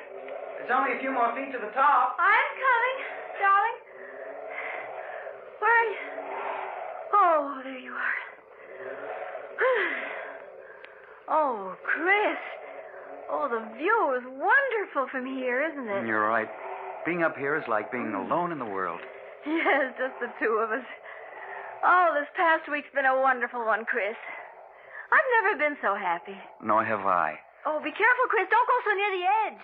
That canyon's 4,000 feet deep. Oh, this ledge is perfectly safe. Come over here and take a look at the valley below. All right. Ooh, please keep your arms around me, Chris. Looking down like this frightens me. There. You're safe in my arms. Chris, why are you looking at me that way? What way, dear? I don't know. Is your head throbbing again? No, dear. I don't suppose you've changed your mind about giving me a divorce, have you? Giving you a divorce? But I thought we were so happy together. Yes, that's the impression I meant people to get. Chris, you can't be serious. Why, everything's been wonderful these past few weeks. Oh, I see it won't be any use trying to talk you into it. What do you mean? I'm sorry, Blanche. I don't want to do this, but you've given me no alternative. It's really your own fault, that you must die. Let go of me. No use struggling, darling. No one can see or hear you, and you can't possibly escape. You can't throw me off that ledge, then I'll hang you. I don't think so, dear. We've been so happy these past few weeks. I'm sure the police will see it as an unfortunate accident. Stop pushing me toward the edge. Chris, don't. I'll give you a divorce. I'll give you anything. I'm afraid it's too late for that.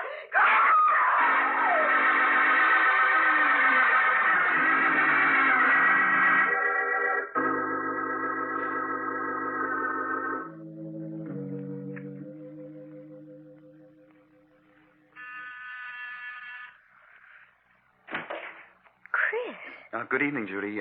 May I come in? Why, yes, of course. How are you, Chris? Oh, I'm all right. I want to thank you for the note you sent me when Blanche died. I can't tell you how sorry I was to hear about it, Chris. Yes, it all happened so quickly. What have you been doing since then? Oh, just working. Trying to straighten myself out. Yes. Judy, perhaps I shouldn't talk about it now, seeing that Blanche has only been gone a month, but I've been thinking of leaving town. Will you come with me? Please sit down, Chris. You make me nervous walking back and forth like that. All right.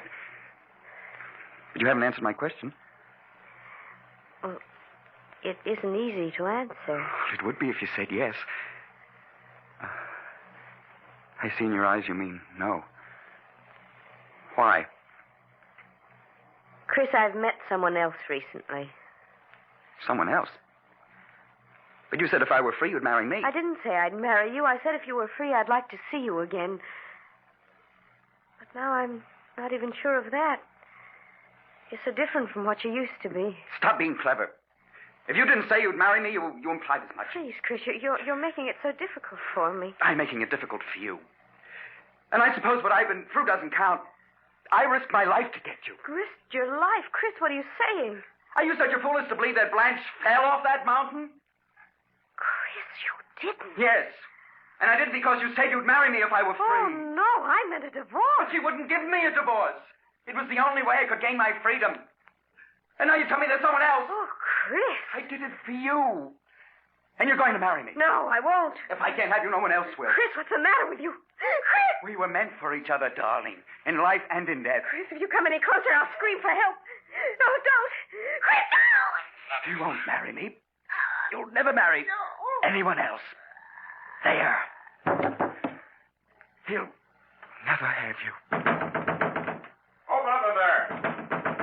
Miss Winters, are you all right? Call the police.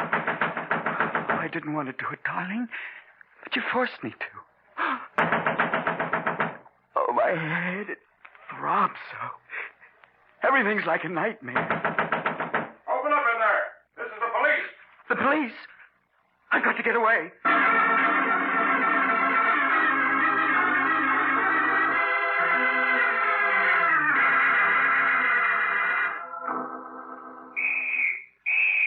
Oh, they're closing in on me. There's no escape from this roof. Let's work our way down from this end of the roof to the other. They'll never take me alive. Never. I've got 5 bullets. 4 for them and The light's for myself. Take it easy now, Joe. You may be hiding behind one of those chimneys. Oh, my head. It keeps throbbing so. If I could only think. All this can't be real. It's like a horrible dream. They're coming for me. Right. There's someone behind that chimney over there. Get under cover. They'll never take me alive, never. I'll show them. Keep down, Mike. Why don't you come and get me? Afraid to shoot it out with me, huh? I'll show you. Come on, Mike. His gun is empty. Oh, empty. You'll never take me alive. Never! He's climbing up on the ledge. It's 15 stories down. I'm coming, Judy. I'm coming. He's going to jump. I'm falling. Falling!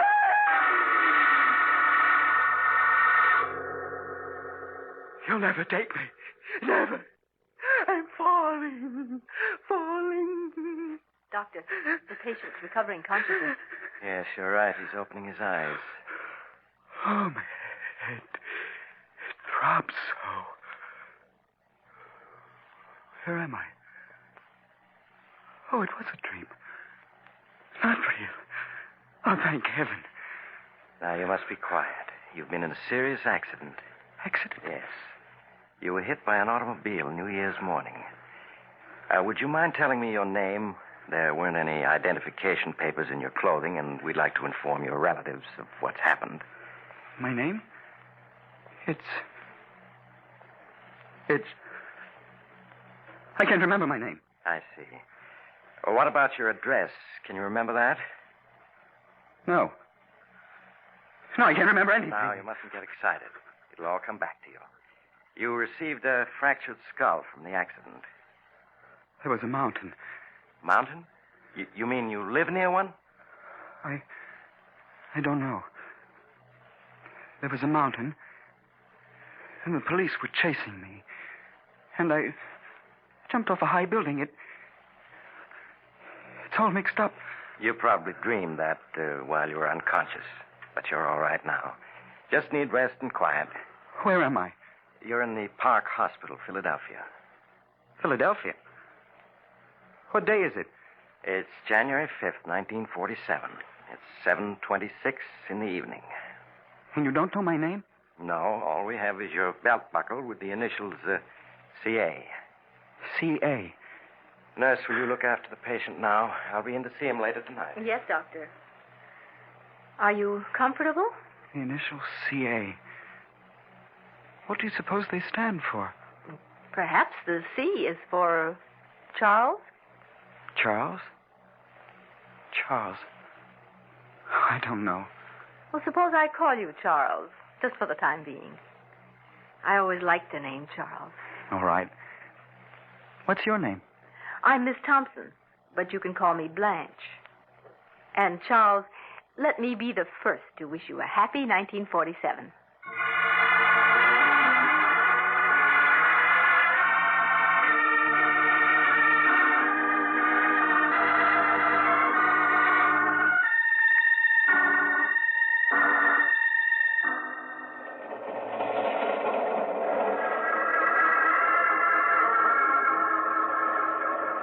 This is the mysterious traveler again. Have you enjoyed our little trip? Oh, by the way, I want to wish you all a very happy New Year. And I do hope you'll be careful about making new acquaintances. And perhaps you'd better keep an eye on the old ones, too. For after all, who can foretell the future?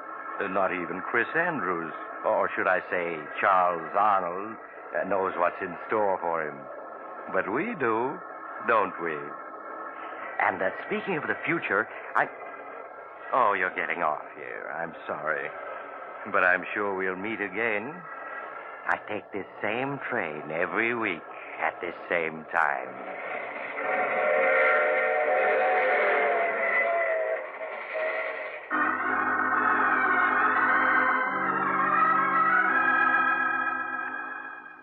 You've just heard The Mysterious Traveler, a series of dramas of the strange and terrifying. In tonight's cast were Maurice Tarplin, Stuart Brody, Louise Fitch, Hester Sondergaard, and Mort Lawrence. Original music was played by Doc Whipple. The Mysterious Traveler is written and directed by Bob Arthur and David Kogan. Listen next week over most of these stations to a tale titled no grave can hold me. Another tale of the mysterious traveler.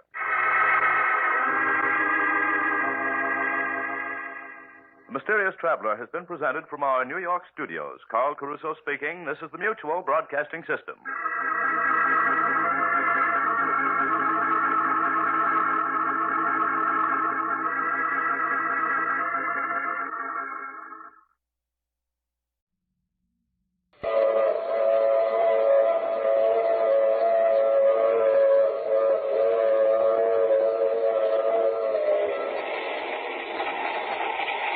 The Mutual Broadcasting System presents The Mysterious Traveler. Written, produced, and directed by Robert A. Arthur and David Cogan. And featuring tonight two of radio's most distinguished personalities, Santos Ortega and Richard Coogan, in No Grave Can Hold Me.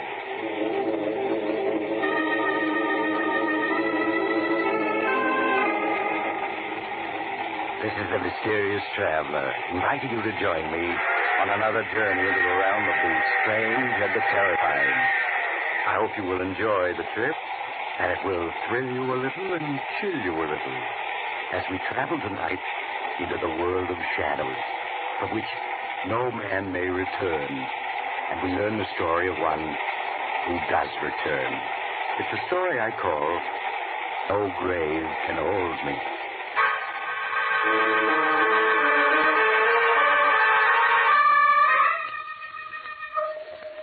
My story starts in a court of law, where a man is on trial for his life. The courtroom is tense, for the jury is out deciding the prisoner's fate.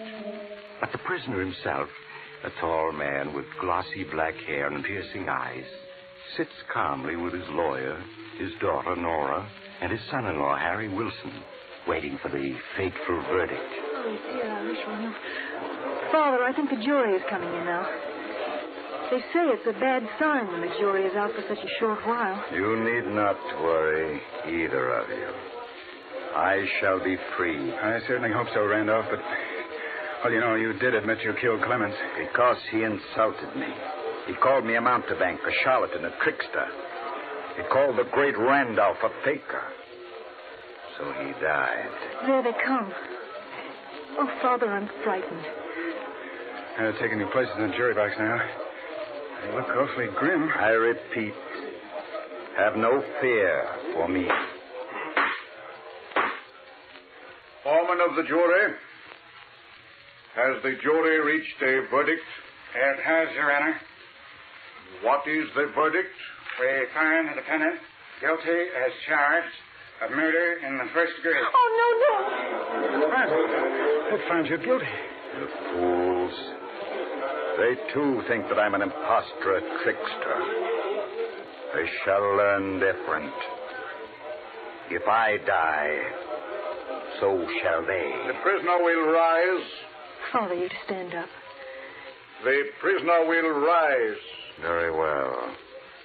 I'll stand up, so that they will recognize my face again when they see it suddenly in the night, and know that death has come to claim them. Maximilian Randolph, you have been found guilty of the crime of murder in the first degree. It is the sentence of this court that you shall suffer the punishment of death on the night of June 6th at midnight. And may God have mercy on your soul.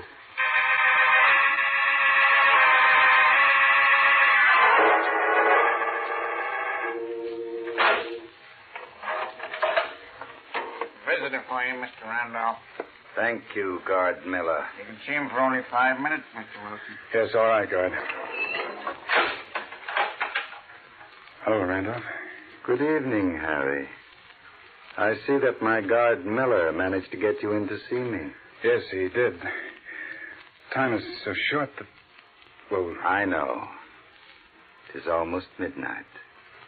And at midnight, I die.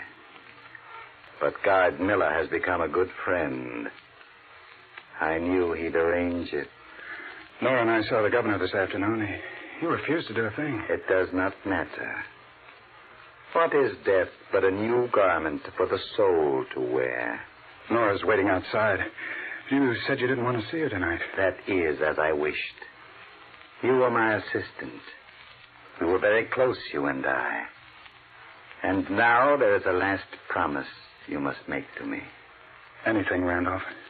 When you receive my body, the empty husk of the great Randolph, bury it in a vault with a bronze door which faces east. A vault facing east? Yes, of course. The door must be locked with a padlock of bronze, but it must be possible to open it from the inside. But without using a key. Randolph, you... The coffin must be locked shut as well. But I must be able to open it from the inside. Randolph, surely you're not serious. I never joke. All this and one thing more. Promise. All right, I promise. When I am buried, beneath my head must rest a notebook bearing the names and addresses of the 12 jurymen who found me guilty, of the prosecuting attorney, and of the judge. But why, Randolph? So that I may know where to seek my vengeance upon them. The vengeance I have sworn, which must be executed before my soul can sleep. Oh, Randolph, that's madness. You disbelieve. So do they.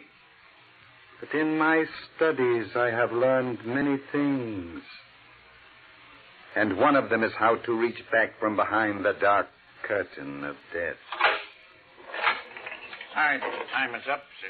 Thank you, Miller. Goodbye, Harry.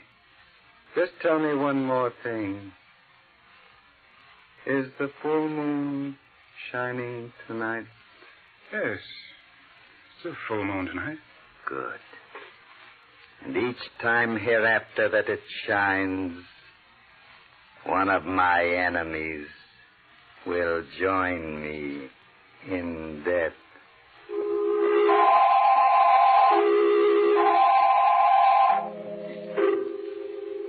And so the great Randolph went to his execution and was buried according to his instructions. After a few days, his case was forgotten. Forgotten by all but Harry Wilson, his son-in-law. Well, as the first month passed and the full moon again shone in the windows of his apartment, a strange restlessness possessed Harry. Harry, what's wrong with you? No, I'm sorry, Nora, but tonight, the night of the full moon, I'm nervous. I can't help it. Oh, darling, you're not worrying about Father, are you? About his threat? Yes, I am. Oh, but that's absurd. Poor Father. Toward the end, I'm afraid he was suffering from delusions, and he was more than just an ordinary man. He wasn't entirely sane, Harry. No, maybe not, but he was so sure of himself, so certain. And those instructions for the way he was to be buried. Oh, of course, I'm just being foolish. Why don't you go out and walk for a while, Harry? It'll help calm you. All right, I will. You want to come along? It's a nice night. No, I think I'll stay here and read. All right, I'll be back in an hour or so, dear. And if nothing happens tonight, I'll know that Randolph is just putting on an act.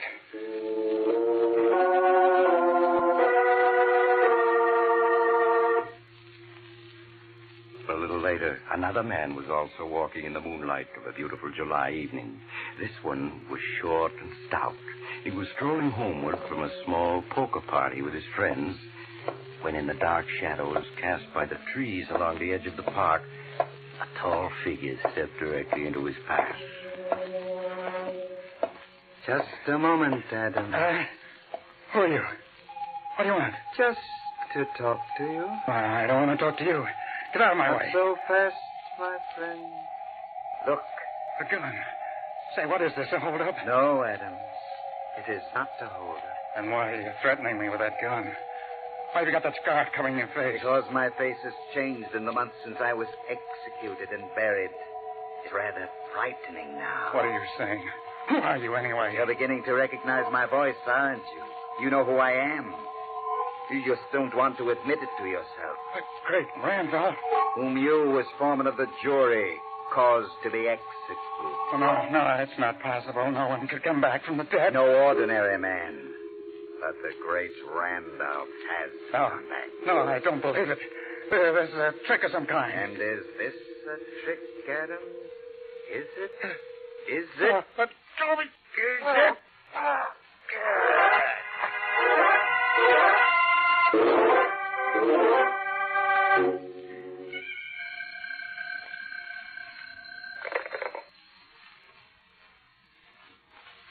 Hello?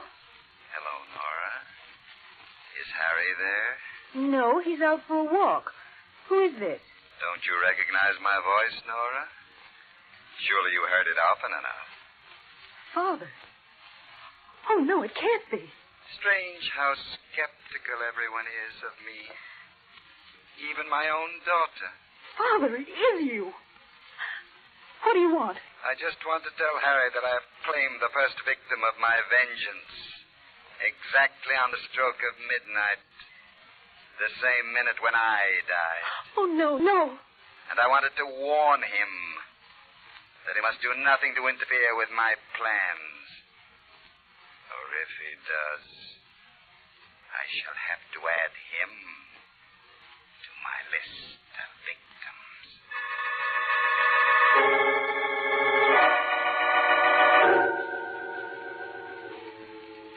No, Nora, he telephoned here. You want to speak to me? Yes, Harry, just a little after 12.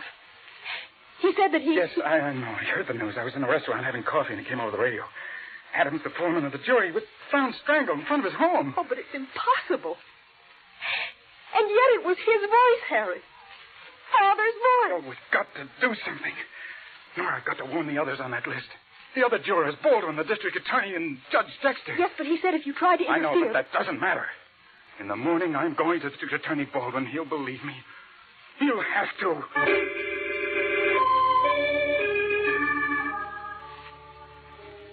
Oh, but Mr. Baldwin, you've got to listen to me. You've got to warn the others. You've got to give them protection. Or they'll die, just as Adams did. Winston, I'm a busy man. I have enough on my mind without having to listen to wild-eyed stories like the one you just told me. But it's true. Randolph's instructions about the way he wanted to be buried, the notebook that I put in the coffin with him. Mere theatrical mummery. Adams was the victim of an ordinary street mugging. That's all there is to it. I have to ask you to leave. I have more important things to tend to.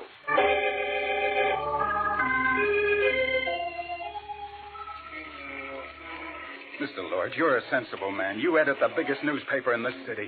If you'll only print what I've told you, the authorities will have to take some action. Wilson, my job is to print news for our readers, not ghost stories. If I ran your story, I'd be fired tomorrow. Then you don't believe me. Tell you what I will do. I'll make a story for the Sunday supplement out of it. Oh, that won't do any good. If it's in a Sunday supplement, people will just smile at it. When they see it, they'll know it's just a story. And I'm afraid there's no use in talking any further, Wilson. All right, I'll go to other papers. One of them will have to believe me. I don't advise it. You run a shop, don't you, selling tricks and magic apparatus? Yes, that's right. Why? Just this. Newspapers don't believe in giving free publicity, and that's obviously what you're after. Goodbye, Mr. Wilson.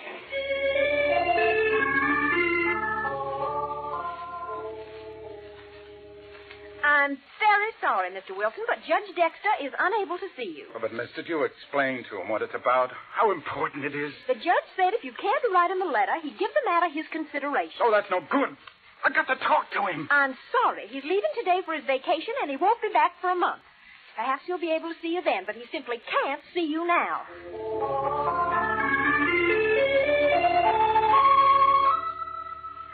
None of them would listen to me, Nora. They either thought I was crazy or that I wanted publicity. They all told me to forget it. They're right, Harry. That's the only thing to do, to forget it. But, Nora... Maybe we're wrong. Maybe Adam's death last night was just a coincidence. I'm sure Father had nothing to do with it. Oh, no. He telephoned you. You heard his voice? Well, I'm not sure now that I did. Maybe it was a dream, Harry. Maybe I just imagined it. So forget the whole thing. Please, Harry, for my sake, forget it.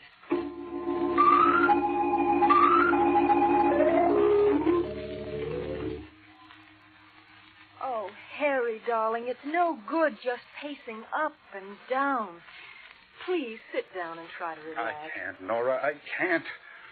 Tonight's the second full moon since Randolph was executed. He'll be leaving his grave tonight, and Someone else will die. But, Harry, There ought to be a guard over the vault he's buried in. Oh, no, that wouldn't do any good if he came back to him that dead. He wouldn't be bothered by a guard. Please, Harry, you've done the best you can. And if it is true and you go on like this, well, you'll be in danger, too. I don't care. That list, Nora, the names on it were alphabetical. And Adams, the foreman, was the first to die. What are you driving at? The second name on the list is Baldwin, the district attorney. Baldwin. Wouldn't listen to me last time, but tonight he's got to. I'm going to his home now while there's still time.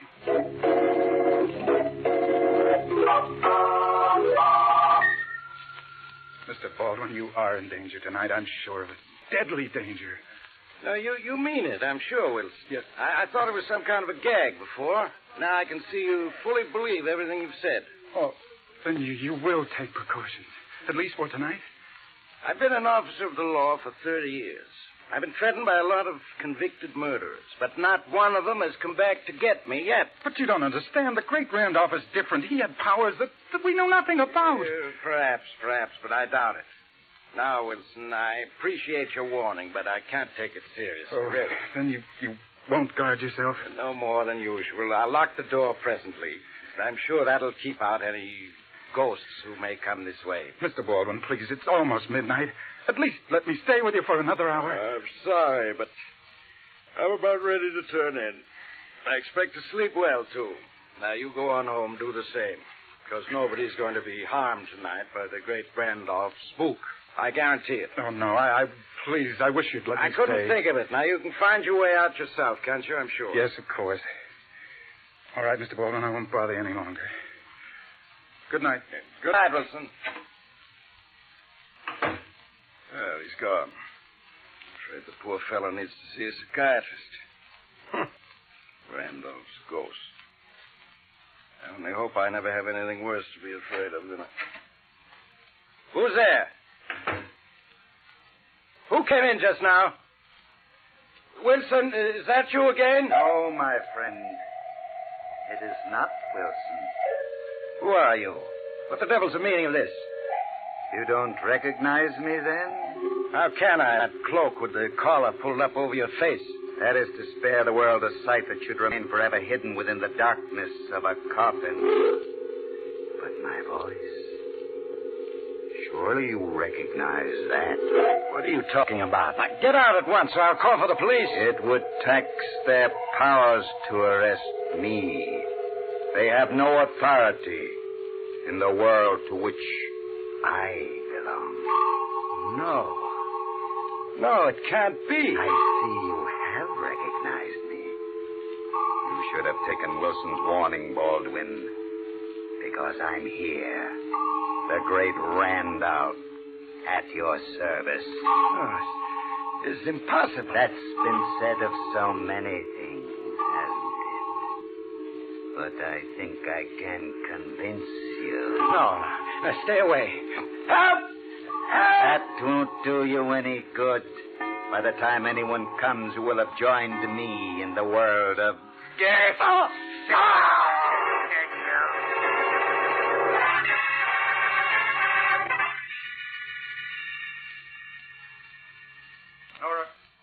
Nora! Where are you? Nora! Harry, I could hear you calling all the way down the hall. Nora, where have you been? I just went out to get the morning papers. Why? Why? It's happened again. District Attorney Baldwin has been killed. But how? Exactly the same way Mr. Adams was killed, strangled, just at midnight. Oh, no. And Nora, I think I know the truth now. What do you mean? I don't believe it was your father at all. I think it was I that killed them. I killed them both.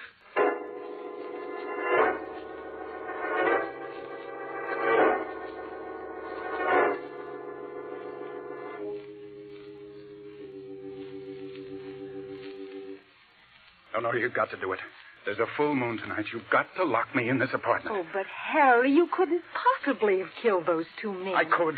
I was near the scene at both times, and my mind, it wasn't clear. I don't remember doing it, but don't you see, if I'd been hypnotized, I wouldn't remember. But, darling, Father couldn't have hypnotized you into committing murder.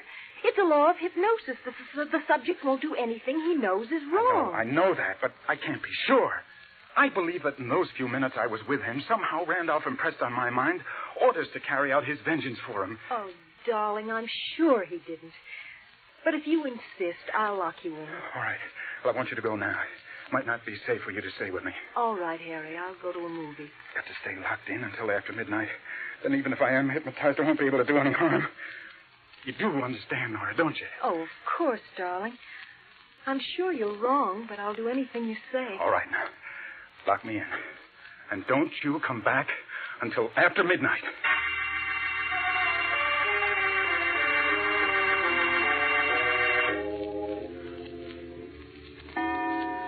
7, 8, 9, 10, 11. Another hour and then I'll know. Or will I? Maybe I'll try to get out and I won't remember it. Or... Telephone. Yes. Hello. Hello, Harry. Randolph. Yes, my boy. I'm glad at least you don't say, no, it's impossible. No. Where are you, Randolph? That doesn't matter. I just wanted to warn you. And don't try to interfere with my plans. But, Randolph, I thought... Hello. Hello. He hung up. That proves that I'm not the one. Then in that case... Yes. That's the only possible answer. I know now what the truth is. Oh, I've got to get out of here. The door... Oh, I couldn't break it down with an axe. There's no fire escape, and it's 8 floors down to the street. I have it, the superintendent. I can telephone the superintendent, tell him I locked in, and then you'll come and let me out.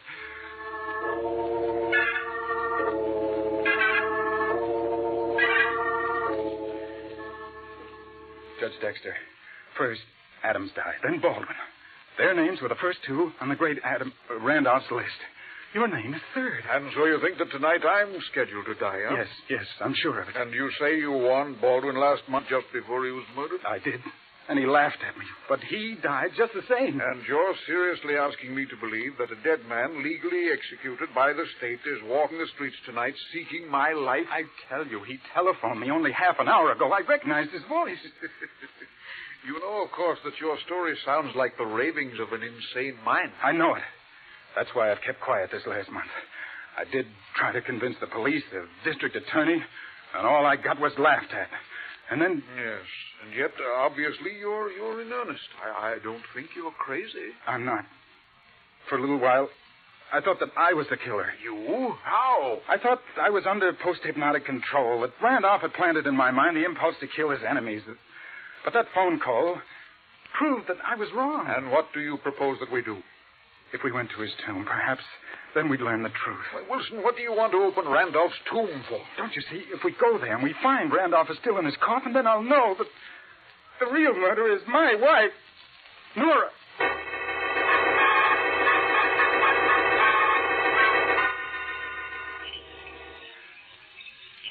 I have the key right here.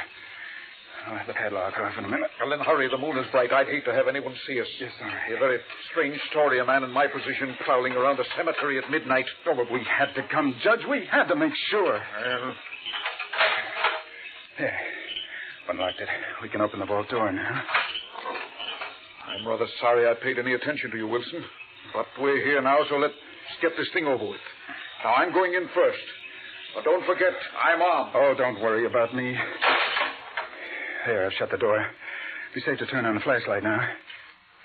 There. See? There's the coffin. That's odd. Huh? What is it, Judge? The air in here is fresh. This vault has been opened, and very recently. Then it must have been opened by Randolph. Oh, nonsense. Open this coffin and I'll prove it. Here. How does it work? This catch on the side. Can be operated either from the inside or out. There we are. It's unlocked. Well, then lift the lid, man. Lift it. What? All right, I'll do it. There you are. Now, see? There's your precious Randolph, safe and sound, just as I expected. Quite dead. As he's supposed to be. He's still in his coffin. Yes, and that proves that Wilson, shine your flashlight down on the floor. I just touched a body lying here near the wall. Body? Oh, it's Laura. She's dead. I don't think so. Here, give me that light. What happened? Why did you turn out the flashlight? Something knocked it out of my hands. I can't find it. Because I have it, Harry. That's why you can't find it. Randolph. Wilson, what are you saying? It's Randolph. He's not dead. Oh, but I am, Harry. But don't let that disturb you. I want to thank you for bringing the judge here to me. Wilson, where are you? You're trying to play a trick on me? No, I swear. He's quite innocent, Judge Dexter. As for Nora, she merely came to make sure I was where I'm supposed to be. Just as you did. When I spoke to her, she fainted. Wilson, get the door open. We've got to have some light in here. It's no use, Dexter. I can see in the dark like a cat, and you can't. No. I have you now. No, Judge. Let go. You're going to die, Dexter. Executed as you ordered me. Executed. Randolph, let me go. I warn you, Randolph. I've got a gun. I'm going to shoot. You're too late.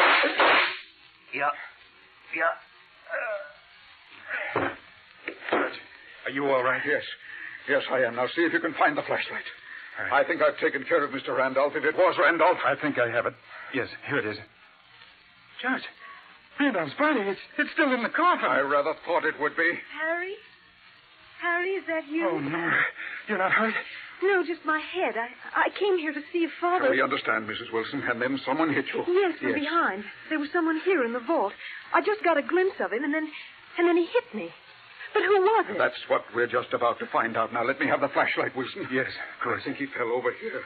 Now, yes, here he is. But who is he? He was impersonating Father, but who is he? Here he's lying on his face. You'd better turn him over. Carefully now. He's still breathing. That's it.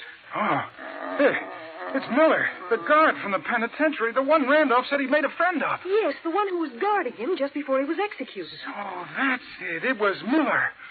Miller, can you hear me? What happened? I'm afraid he's dying. Before Father was executed, he must have hypnotized this man and ordered him to carry out his fantastic scheme of vengeance. Oh, it was a trick, but it was a very cunning trick. By means of hypnosis, Randolph used this man as a tool, even though Randolph himself was dead. He must have recognized that Miller was unusually susceptible. I think we'll find that Miller was a psychotic to begin with. Otherwise, Randolph's hypnosis would never have worked. For no normal person can be influenced the way Miller was under any circumstances. Isn't there anything we can do for him? No. No, he's gone. And with him, the great Randolph has died, too. For good.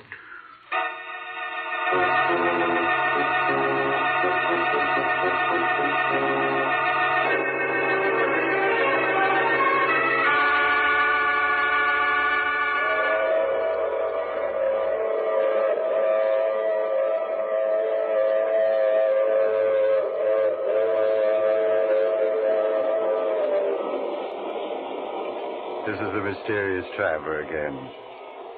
So the great Randolph is dead for good, is he? I wonder. After all, Miller wasn't the only guard Randolph had a chance to talk to. Oh, but he couldn't have hypnotized any of the others. I wouldn't give it another thought if I were you. Unless, of course, you were on the jury that convicted Randolph. In that case... Oh, you have to get off here. I'm sorry. I'm sure we'll meet again. I take this same train every week at this same time.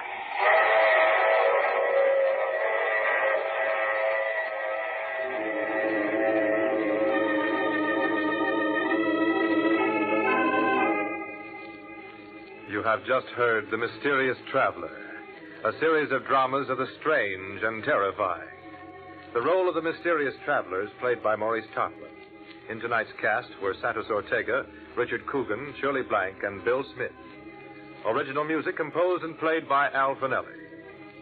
All characters in this story were fictitious, and any resemblance to actual persons was purely coincidental. This is Bob Emmerich speaking. This program came from New York. This is the Mutual Broadcasting System.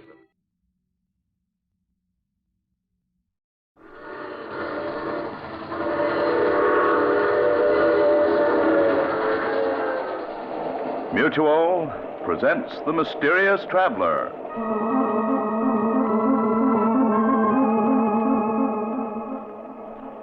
This is The Mysterious Traveler, inviting you to join me on another journey into the realm of the strange and the terrifying. I hope that you enjoy the trip, that it thrills you a little and chills you a little. So settle back, get a good grip on your nerves, and be comfortable, if you can. Tonight we're going to join Bill Storm, a newspaper reporter, on the strangest manhunt ever conducted, or should I say woman hunt, as he searches frantically through a great city for the most dangerous and deadly woman you've ever imagined. In the story I call The Woman in Black.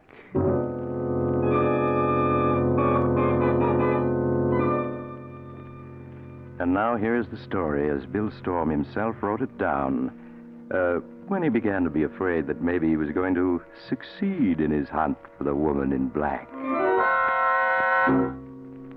My name is Bill Storm. I'm a newspaper reporter.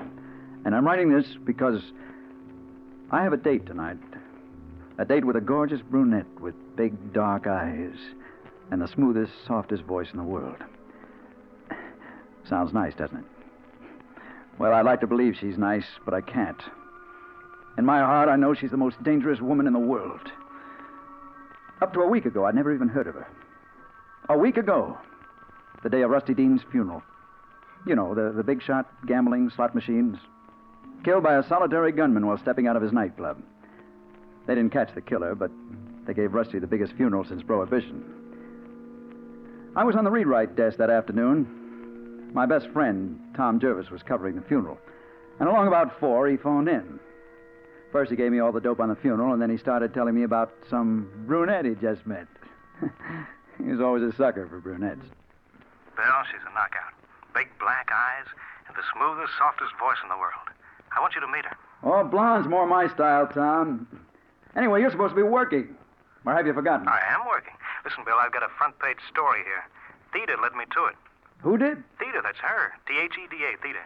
Just like Theda Barra, the old silent picture star. Oh. Well, this is how it happened, Bill. I was watching the crowd at Rusty's funeral. I spotted a trim little number all in black, whispering to Joe Nelson.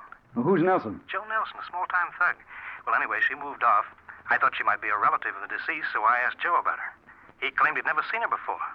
That all that she'd said to him was 4 o'clock at the Banner Bar and Grill. 4 o'clock at the Banner Bar and Grill? Sounds like a message. That's what Joe figured.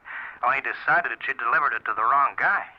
Well, I sort of wanted to see her again, so I persuaded Nelson he needed a drink. We slipped around the corner here to the Banner Bar and Grill. Sure enough, she was here waiting for us. Now, Tom, watch yourself. Bill, you've got the wrong idea. She's a perfect lady. Yeah? What about that big story you claimed you had? I'm coming to it. But honest, Bill, I want you to meet Theda. You'll go for her. Hey, look, I'm going to put her on the phone to say hello. Here she is. Theda? Hello, Bill Storm. Hello, Theda. Is that your real name? Yes.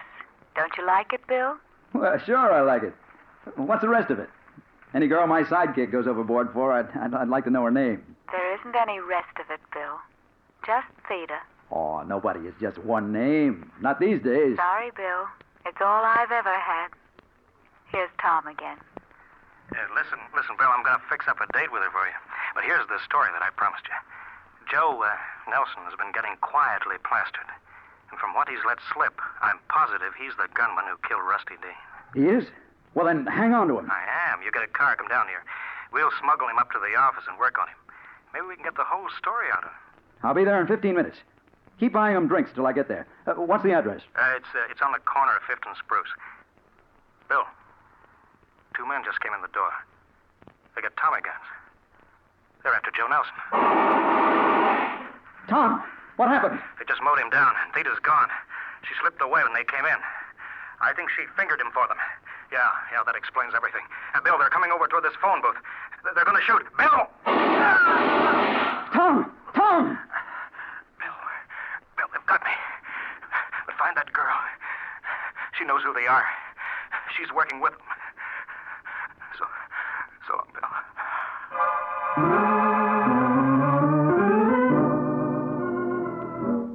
I was there in 5 minutes, even before the police got there. The place was deserted except for the two dead men. Joe Nelson, the gunman, and Tom.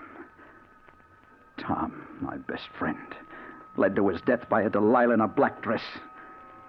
Well, the police didn't find the gunman who did the shooting, so I set out to find the girl, to track them down through her. Once I found her, she was going to talk plenty. I began the hunt by calling on the man who had been Rusty Dean's chief lieutenant and was running his enterprises now, Nick Murray. Sit down, Storm. You said you wanted to talk to me. What about? Murray, did your boys kill Joe Nelson this afternoon? My boys? No, Bill. Why should they? Maybe because it was Nelson who bumped off Rusty Dean. He did? How do you know that? You mean you didn't know it? Listen, if I'd known that Nelson would have been dead long before this. I figured that. That's what made me think that you were in the clear. You haven't told me how you know Nelson killed Rusty. Well, he had a few drinks this afternoon. He let it slip out to Tom Jervis, my sidekick. Just before those two hoodlums riddled them both. A brunette named Theda put Nelson and Tom on the spot for them. A brunette named Theda? Never heard of her. Oh, I hoped you might have. A good figure. Deep, dark eyes, low, soft voice. Looks like a lady. Some lady if she works with a bump-off gang. No, I never heard of her. But if she's working with any local mob, I'll hear about her all right. If any of my boys run across her, I'll let you know. Thanks, Murray. But warn them. If they meet her, watch out. She's pure dynamite.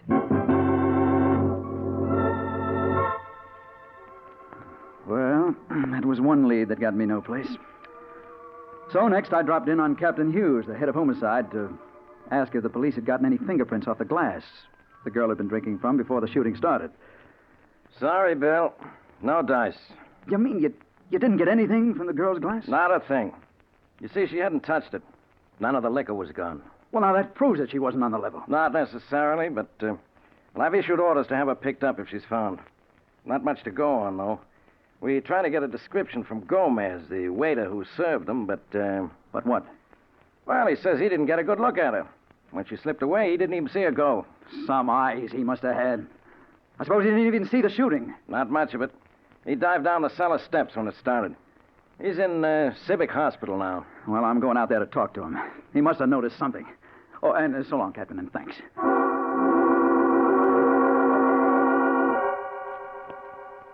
It wasn't much of a lead, but it was all I had.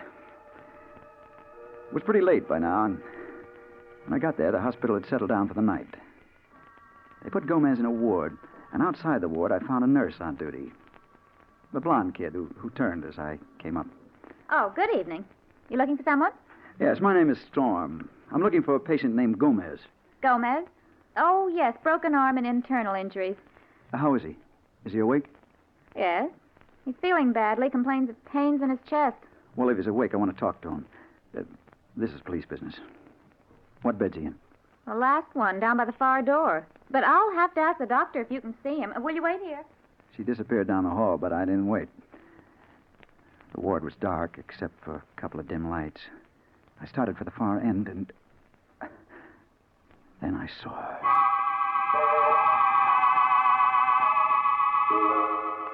She was just a figure in a black dress bending over the last bed. But it was Theda, all right. It had to be. I tiptoed down the room. She was talking to Gomez, and he was moaning a little. It hurts, doesn't it, Gomez? Yes, of course it does. But it'll go away soon. He mumbled something, and then he reached for the glass on the table beside his bed. A drink of water? Of course. Let me help you. She helped him lift the glass to his lips, and then I knew what she was up to, and I yelled, "Gomez, grab that glass! Don't drink out of it!" He dropped it all right, but it was too late. He'd already drunk from it.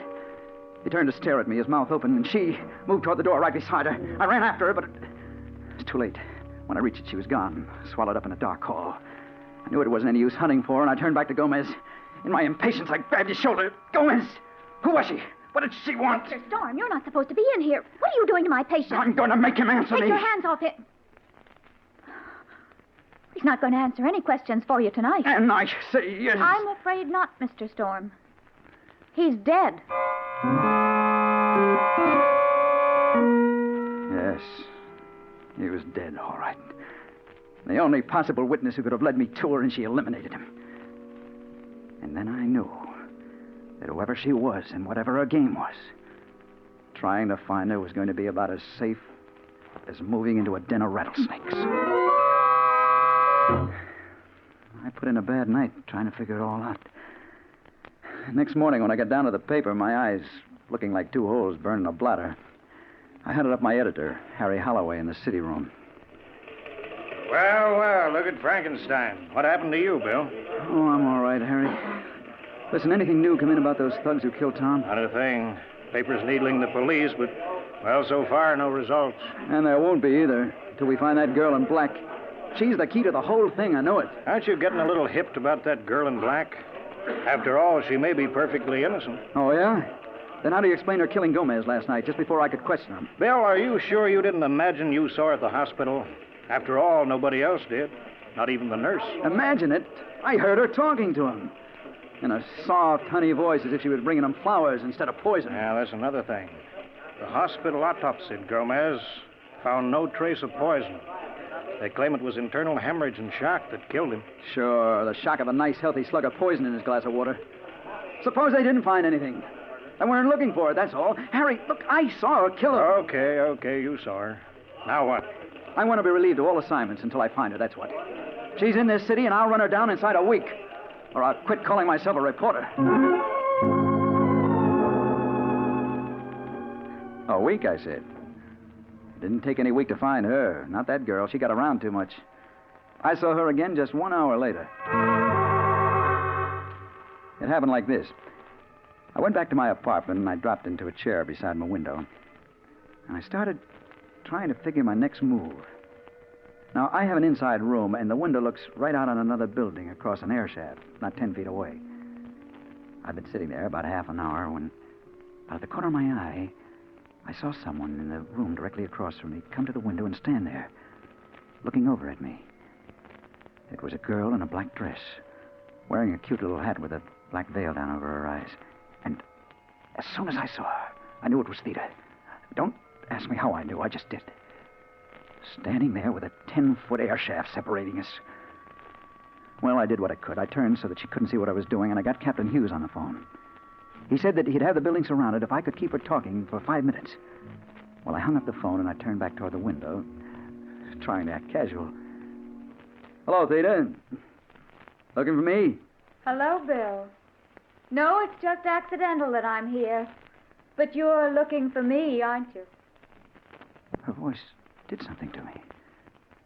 I can't explain it. It sounds crazy for a hard-boiled crime reporter to say, but it seemed to get down inside me and twist things all around.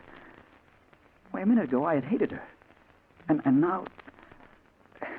Well, now I knew why Tom had gone overboard about her. I said something, anything to keep her talking. Why, yeah, Theda, I've been looking for you. You're a hard girl to find. I have to be, Bill. But why, Theda? Look, you're just a kid. What kind of a racket are you mixed up in anyway? I'm sorry, Bill. I can't answer that. But listen, you could be anything you wanted. You don't have to be mixed up with murder. Then you think I'm a murderer? Oh, what else can I think? Last night you killed that poor devil at the hospital. I saw you. Yes, I know. You wouldn't believe me if I told you you're wrong, would you? Oh, I'd like to, Theda, but I can't. I can't. I'm sorry, Bill. Someday you'll know the truth. Now I have to go. Oh, no, wait. Let me look at you. I think we met someplace before. Yeah, it was Chicago. But I can't remember where. Please don't try to, Bill. And don't try to find me anymore. Now, goodbye. Oh, no, wait. But she was gone. And then somebody else appeared at the window. A window washer. He started to climb out on the sill to fasten his belt to the safety hooks, and I yelled at him, "Hey, you! That girl who was there, stop her!" You made a little number in the black dress? Yeah, where did she go? She went out just as I come in. But Well, go after her. Grab her. She's wanted by the police. Hey, listen, mister, I'm here to wash windows, not to chase dames. If the police want to, let them catch her. Now, quit bothering me. I got a job to do. Hey, look out. Huh? Your What? safety hook. No! Right in front of my eyes, he fell 15 floors. I saw the safety hooks break as he leaned his weight against them. And then I knew why she'd been there. She'd been there to weaken those hooks, to make sure that poor devil fell and killed himself.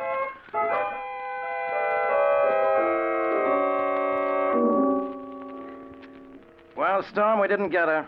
She slipped through our fingers somehow. But she was there, Captain. I saw her. I talked to her. Ah, she was there, all right.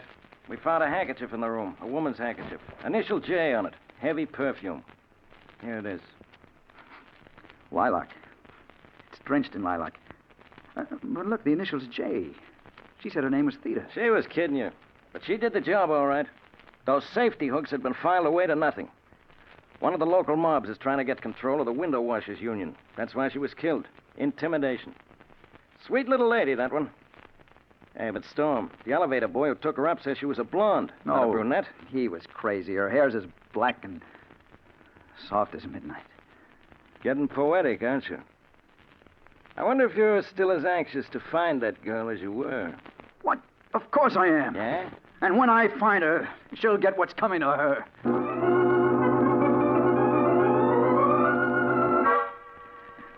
That's what I said. I didn't know for sure whether I meant it or not. I just knew that I had to find her again. For 4 days, I combed the town for that girl. And then, 2 nights ago, as I was walking home, just about midnight, I ran into Dutton, a cop I knew, looking down the dark street and scratching his head. Hello, Dutton. What's the matter? You see a ghost? Oh, hello, Mr. Storm. No, but I got a funny feeling I just saw that girl Captain Hughes once picked up. You did? Where? When? Just a minute ago. I was walking my beat when this dame comes past me, all dressed in black, and she smiles at me. Yeah, go on. What happened then? Where'd she go? Down the street. She turned into that door down there. Well, come on, then. If she's still there, we gotta get her. In 30 seconds, we were standing before the dark door that Dutton said the girl had turned into.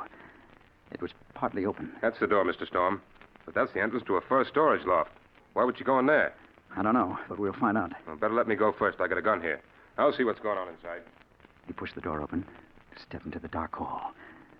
And then I heard him call out. Hey, lady, I want to talk to you. Hey, you up there. Put down that fur. Put it down. Dutton! Dutton! Who shot you? Was it the girl? No. She was just standing there. It was 2 guys upstairs. Hijacking the furs. They... Oh, Dutton! Dutton!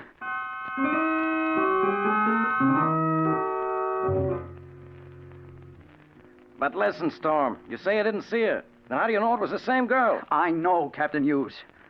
She was acting as a lookout for those fur thieves. She deliberately lured him in there to his death. Maybe, or maybe not. I'm seriously beginning to doubt if it's the same girl mixed up in all these cases. I think it's just a theory. Your theory. I'll prove it to you. She's definitely mixed up in these rackets. And by now, Nick Murray and his boys must have learned something about her. I'm going over there now and find out.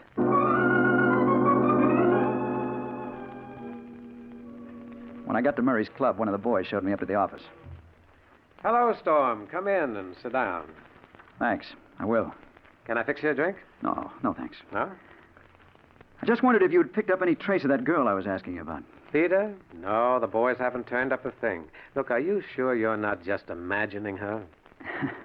That's what the police are beginning to think, too. But I'm not, Nick.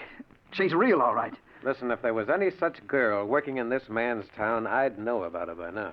Unless she's awful smart. And it looks like this one is. Oh, well, I guess I'd better go and get some sleep. I need it. Oh, before you go. Yeah? I don't know anything about the girl, but tomorrow I may be able to tell you who killed your sidekick, Tom Jervis. You may? Yeah. When? Well, I won't have the dope until tomorrow night. If you'll meet me around 10, I can give it to you. I'll meet you. Just say where. You know the Tambourine Bar on 3rd Avenue? No, but I'll find it. Okay, there's a back room. Meet me there about 10. And come alone. About 10? Right. I'll be there.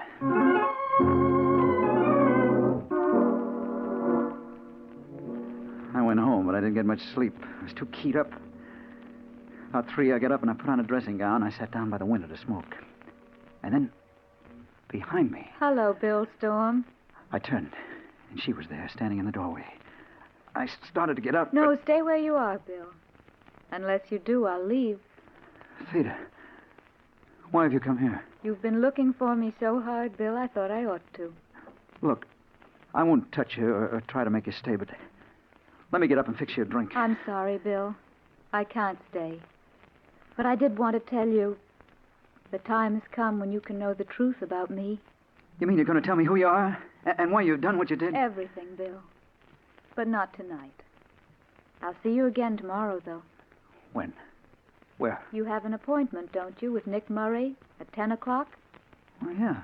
At the Tambourine Bar. How do you know? Are you working for him? No, Bill, I'm not. I don't work with anyone. Yeah, but Theda... Please don't ask me any questions now. I can't tell you anything until tomorrow night. Good night, Bill. Oh, no, wait. You can't go yet. But she was gone. By the time I reached the door, she was out of sight. So I went back to bed, but I didn't get any sleep. I was groggy, punch-drunk. I knew she was guilty, but I wanted to believe she was innocent. Well, now I'm going to learn the truth. I'm waiting in the back room of the Tambourine Bar. It's almost 10. And I'm just finishing this report that I started this morning. She should be here soon. So should Nick Murray. If what she tells me satisfies me that she's innocent, I'll tear this up. But if she isn't, well, I'm going to find out because she's coming through the door now. Hello, Bill. Hello, Theda. You did come, didn't you? Of course I came, Bill. You believe bad things about me, don't you? Oh, yes. How can I help it? Believe me, Bill, I'm not wicked. Look at me and see if you really think I'm bad. She lifted her veil then. And for the first time, I saw her face clearly. It was just as I thought it would be. A beautiful face. With dark eyes that I could see into deeper and deeper, like looking into the heart of the night itself. Now, Bill, do you really think I'm wicked? Oh, no. No, I don't. I've been wrong. But who are you then?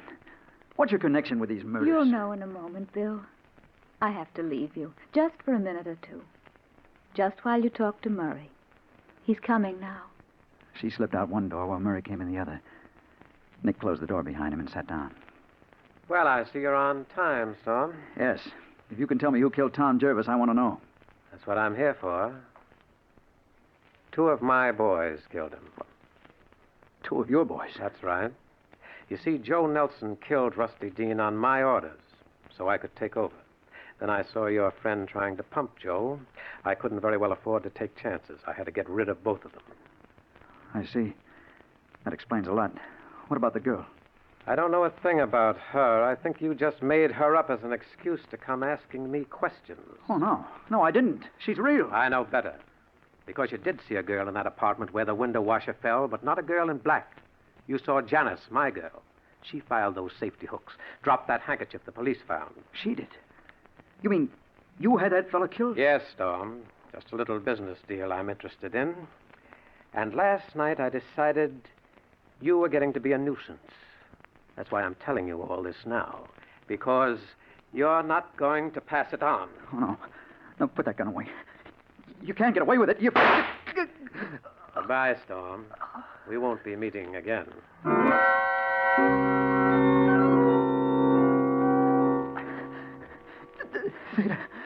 Theda. Here I am, Bill. Oh, Theda, help me. Call a doctor. I'm sorry, Bill, I can't. But it won't hurt long. Theda. Yes, Bill. I recognize you now. I know where I saw you that time in Chicago. Yes, Bill, I knew you'd remember. Oh, no. No, stay away from me. Bill, don't be afraid of me. Oh, no. Stay away from me. Stay away. Bill, come back. You mustn't run away from me. Come back. Come back. No. No, I won't. I won't. You're not going to get me like you did the others. Mr. Storm. Mr. Storm, can you hear me? What? Where am I? You're a nurse. Yes. You're in Civic Hospital. You were brought here an hour ago, shot in the chest. You were found crawling down 3rd Avenue by a policeman. Oh, yeah. I remember. Nurse, take this down. Nick Murray shot me. What? Get word to the Morning Ledger. Certainly, Mr. Storm. Now, please lie quietly while I get the doctor. I'll only be a minute.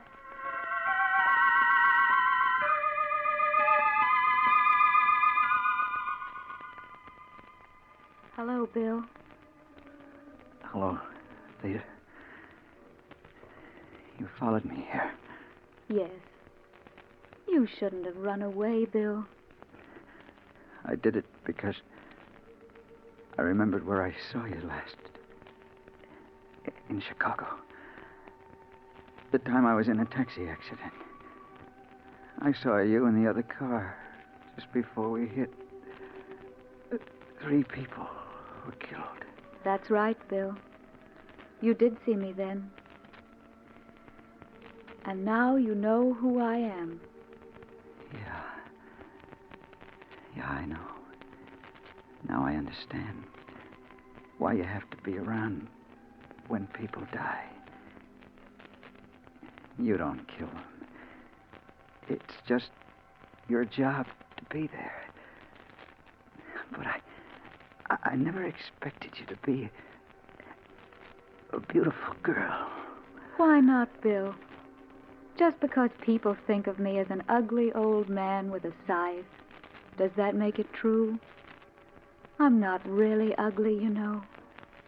I'm not someone you have to be afraid of. Oh, no. And I'm glad you're beautiful. Makes it easier this way. Now take my hand, Bill. It's time for us to go.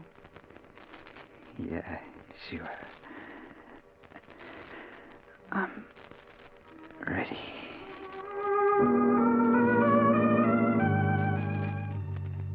He recovered consciousness a minute ago, Dr. Clark. I came for you at once. He seemed to be quite strong, and I... Dr. Clark! He's dead.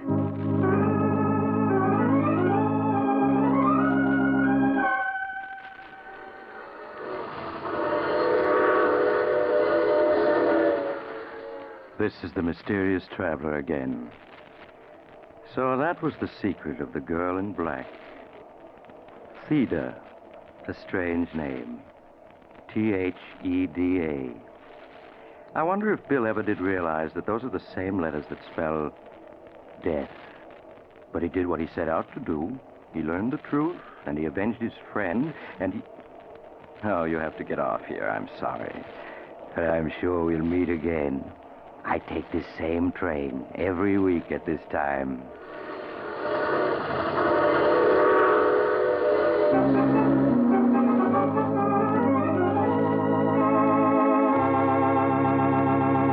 You have just heard The Mysterious Traveler, a series of dramas of the strange and terrifying. In tonight's cast were Maurice Tarplin, Chet Stratton, James Van Dyke, Wendell Holmes, Mort Lawrence, and Joan Tompkins. Original music was played by Jack Ward. The Mysterious Traveler is written, produced, and directed by Rob Arthur and David Kogan. Listen next week to a tale titled Death Wears My Face. Another strange and shivery tale of The Mysterious Traveler. The Mysterious Traveler came to you from our New York studios. Carl Caruso speaking. This is the Mutual Broadcasting System.